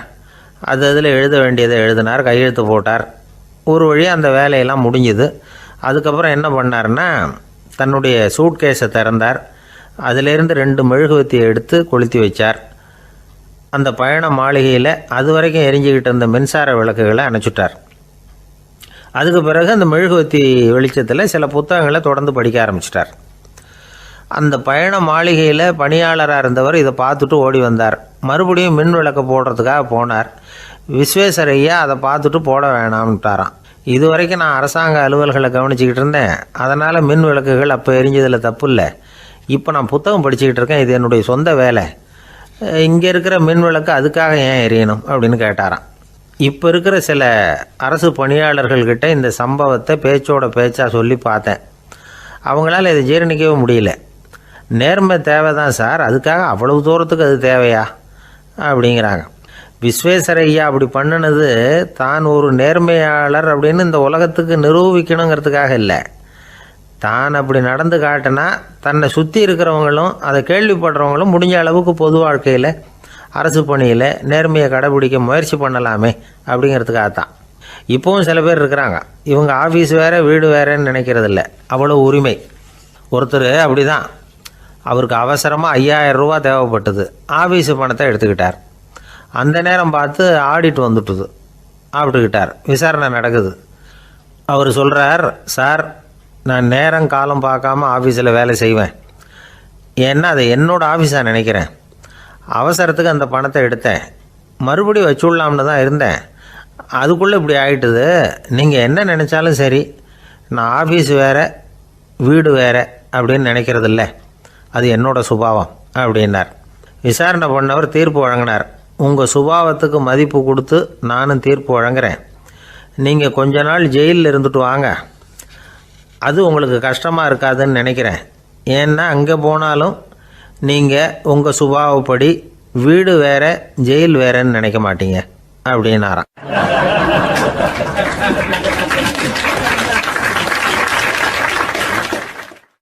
ஒரு நண்பர் யாருக்கோ ஃபோன் பண்ணிகிட்டு இருந்தார். அவர் பேசி முடித்ததும் நான் அவரை பார்த்து, இப்போ ஃபோன் பண்ணிங்களே அந்த ஃபோன் நம்பர் என்ன அப்படின்னு கேட்டேன். அவர் தலையை சொரிஞ்சுக்கிட்டார், ஞாபகம் வரலன்னார். சரி சார் அதை விடுங்க, உங்கள் மனைவி பேர் என்ன அப்படின்னு கேட்டேன். மாலதின்னார். என்ன சார் இது வேடிக்கை, கொஞ்ச நேரத்துக்கு முன்னாடி பேசின ஃபோன் நம்பர் மறந்து போச்சு, எப்போவோ கல்யாணம் பண்ணிக்கிட்ட மனைவி பேர் மறக்கலை, அதை கரெக்டாக சொல்லிவிட்டீங்களே அப்படின்னு கேட்டேன். அவர் என்னை ஒரு மாதிரியாக பார்த்தார். அவர் அப்படி என்னை பார்த்ததில் ஒன்றும் தப்பு இல்லை, ஏன்னா நாம் எல்லாருமே அப்படித்தானே. ஒரு குறிப்பிட்ட காரியத்துக்காக தொலைபேசியில் ஒருத்தட்ட பேசுகிறோம், அதுக்கப்புறம் அந்த எண் நமக்கு அனாவசியம், அதனால் மறந்துடுறோம். இதுக்கு பேர் தான் தற்காலிக ஞாபகம். ஆனால் மனைவி பேரை மறந்துட முடியுமா?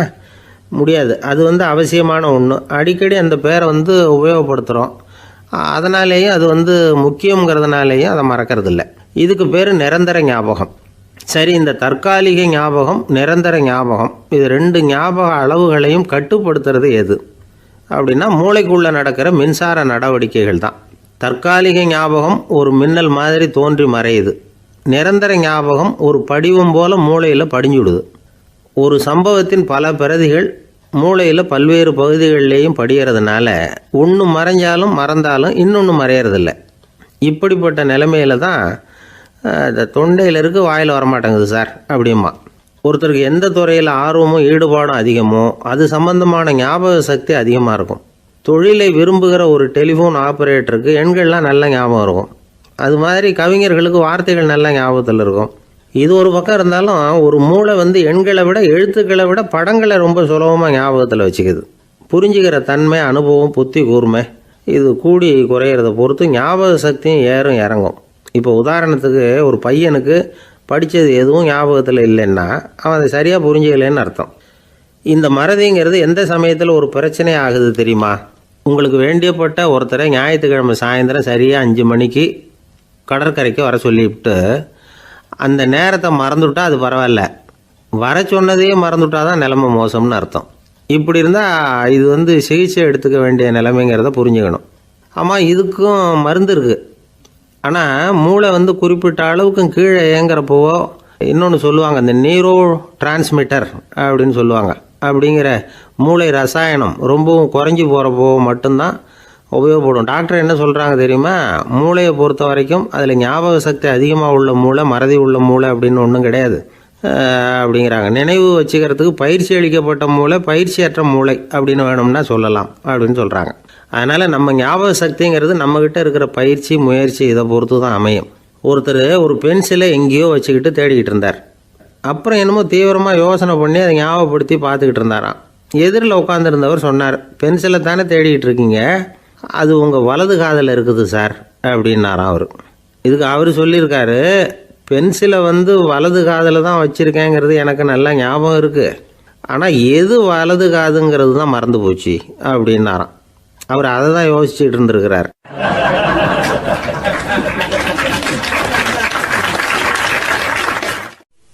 ஒரு நாள் ஒரு நண்பரை சந்தித்தேன். உங்கள் வீடு எதுன்னு உங்களுக்கு தெரியுமா சார்ன்னு. அவர் என்னை ஒரு மாதிரியாக பார்த்தார். அப்புறம் சொன்னார், தெரியும் அப்படின்னாரு. சரி, உங்கள் தொலைபேசி எண் உங்களுக்கு தெரியுமான்னு. அதுவும் தெரியும்னார். உங்கள் மனைவி மக்கள் யார் யாருன்னு உங்களுக்கு தெரியுமான்னு கேட்டேன். என்ன ஒரு மாதிரியாக பார்த்தார். அப்புறம் சொன்னார், அதுவும் தெரியும் சார் அப்படின்னார். சரி, நீங்கள் யாருன்னு உங்களுக்கு தெரியுமான்னு கேட்டேன். இப்போ தான் அவர் முழிக்க ஆரம்பித்தார். அவர் மட்டும் அப்படி இல்லை, நாம் எல்லாருமே அப்படி தான். எதிரில் நிற்கிறது யாருங்கிறது தெரியும், நாம் யாருன்னு நமக்கு தெரியாது. உண்மையிலேயே நாம் யார்? இந்த கேள்விக்கான பதிலை தான் வாழ்க்கை பூரா நாம் தேடிட்டு இருக்கிறோம். புத்தர் என்ன சொல்கிறாரு தெரியுமா? நீங்கள் கடவுளை பற்றி கவலைப்பட தேவையில்லை, உங்களை பற்றின கவலை உங்களுக்கு இருந்தால் போதும் அப்படிங்கிறார்.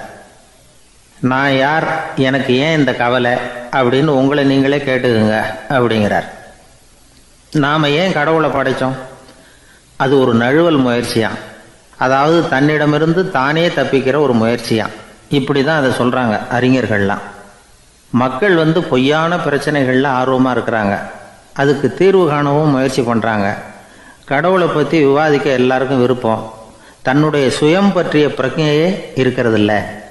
ஆகக்கூடிய விஷயம் என்னென்னா, கடவுள் சமாளிப்புக்கு பயன்படுத்தப்படுகிறார். மனவியல் என்ன சொல்லுது தெரியுமா? கடவுள், சொர்க்கம், மறுபிறவி இதை பற்றிலாம் பேச ஆரம்பிக்கிறவங்க யார் தெரியுமா? போருக்கு போகிறவன், துன்பத்தில் சிக்கி கஷ்டப்படுறவன், நோய் படுக்கையில் விழுந்தவன், இவங்க தான். நாம் அனுபவத்திலே பார்க்குறோமே இதையெல்லாம். கடவுளை துணைக்கு கூப்பிடுறவங்க யாருன்னு கவனித்து பாருங்கள்.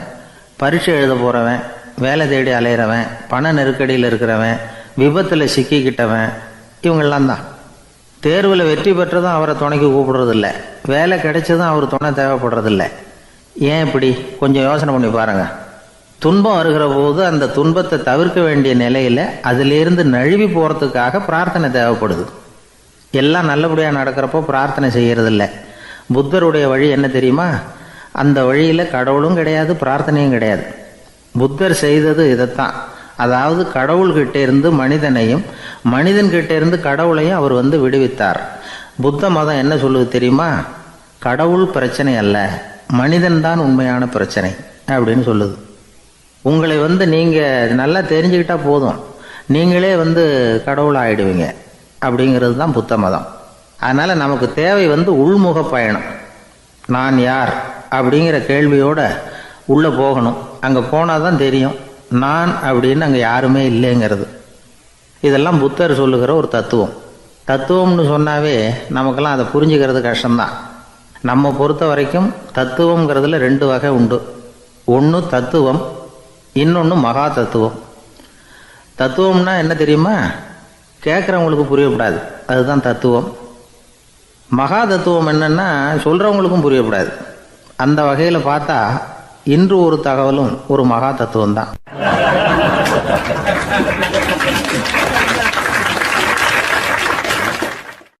எனக்கு ஒரு உதவி செய்யணும் அப்படின்னு நம்மளை பார்த்து ஒருத்தர் கேட்குறாருன்னு வச்சுங்களேன், உடனே நாம் அவரை பார்த்து என்ன உதவின்னு கேட்போம்.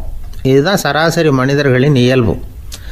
ஆனால் ஒருத்தர் எனக்கு ஒரு உதவி செய்யணும் அப்படின்னு கேட்ட உடனே என்ன உதவின்னு கூட கேட்காம சரி செய்கிறேன் அப்படின்னு ஒத்துக்கிறது இருக்கு பாருங்கள், அது கொஞ்சம் அபூர்வம். அந்த காலத்தில் ஒருத்தர் இருந்தார். அவர் எப்படி தெரியுமா, உதவி கேட்குறவங்க நல்லவங்களா கெட்டவங்களா அப்படின்னு கூட பார்க்கல, தனக்கு நன்மையா தீமையா அப்படின்னு கூட பார்க்கல, உதவி செய்கிறேன்னு புறப்பட்டு விட்டார். அவர் யார் தெரியுமா, அவர் தான் நல சக்கரவர்த்தி. அவர் மாதிரி நாமும் உதவி கேட்குறவங்களுக்கு உடனே உதவி செய்கிறதுக்கு தயாராக இருக்கணும் அப்படின்னு சொன்னார் ஒரு ஆன்மீக பேச்சாளர். நல சரித்திரத்தை அவர் சொல்லிக்கிட்டு இருந்தார். இந்திரன், அக்னி, வருணன், யமன் இவங்க 4 பேரும் நலனை பார்த்து எங்களுக்கு நீ உதவி செய்யணும், எங்களுக்காக நீ தூது போகணும் அப்படின்னு கேட்குறாங்க. யாருக்கிட்ட தூது போகணும், என்ன காரியத்துக்காக போகணும் அப்படின்னு கேட்கணும்ல. நலன் அப்படி கேட்கவே இல்லை, உடனே சரின்னு ஒத்துக்கிறான். அதுக்கப்புறம் அவங்க விவரம் சொல்கிறாங்க, என்ன உதவி, யாருக்கிட்ட தூது போகணும் அப்படிங்கிற விவரத்தை சொல்கிறாங்க. நலனுக்கும் அப்புறம்தான் புரியுது, எந்த தமயந்தியை இவன் காதலிச்சானோ, எந்த தமயந்தின் சுயமரத்துக்காக இவன் போய்கிட்டு இருக்கிறானோ அந்த தமயந்தியை பார்த்து தங்களுக்காக அவகிட்ட வாதாடணும், பேசணும், தங்களில் ஒருத்தரை கல்யாணம் பண்ணிக்கும்படியாக கேட்கணும் அப்படின்னு அவங்க 4 பேரும் நலன்கிட்ட கேட்குறாங்க. இதை கேட்டதும் நலன் கொஞ்சம் கூட முகம் சுளிக்கலை, பதட்டப்படலை. நேராக தமயந்தி கிட்ட போகிறான். இந்திரன், அக்னி, வருணன், யமன் இவங்களோட சிறப்புகளை எடுத்து சொல்கிறான். இவங்களில் ஒருத்தரை கல்யாணம் பண்ணிக்கலாம் அப்படின்னு சொல்லி கேட்டுக்கிறான். ஆனால் இதுக்கு தமயந்தி சம்மதிக்கலை. சுயம்வரம் நடக்குது, அவள் நலனை தேர்ந்தெடுக்கிறாள். அந்த 4 பேரும் நலனுக்கு நிறைய வரங்கள்லாம் கொடுக்குறாங்க. அதுக்கப்புறம் இப்படி போகுது கதை. இதில் நாம் கவனிக்க வேண்டியது என்னென்னா, உதவின்னு கேட்ட உடனே என்ன உதவின்னு கேட்காம சரி செய்கிறேன்னு சொன்னான் பாருங்கள், அதை கொஞ்சம் சிந்திக்கணும். செய்கிறேன்னு ஒத்துக்கிட்டதுக்கு அப்புறம் அது என்ன உதவின்னு தெரிஞ்சும் முகம் சுளிக்காமல் அதை செஞ்சான் பாருங்கள், அதையும் கொஞ்சம் சிந்திக்கணும். நம்மளும் ஒரு நண்பனை தேடி போனால் எனக்கு ஒரு உதவின்னா சரி சொல்லுன்னா, இப்போ உங்ககிட்ட 2 கார் இருந்தால் என்ன பண்ணுவேன்னா உடனே அதில் ஒன்று உங்ககிட்ட கொடுத்துருவேன்னா, அவன் உங்ககிட்ட 2 பங்களா இருந்தால் என்ன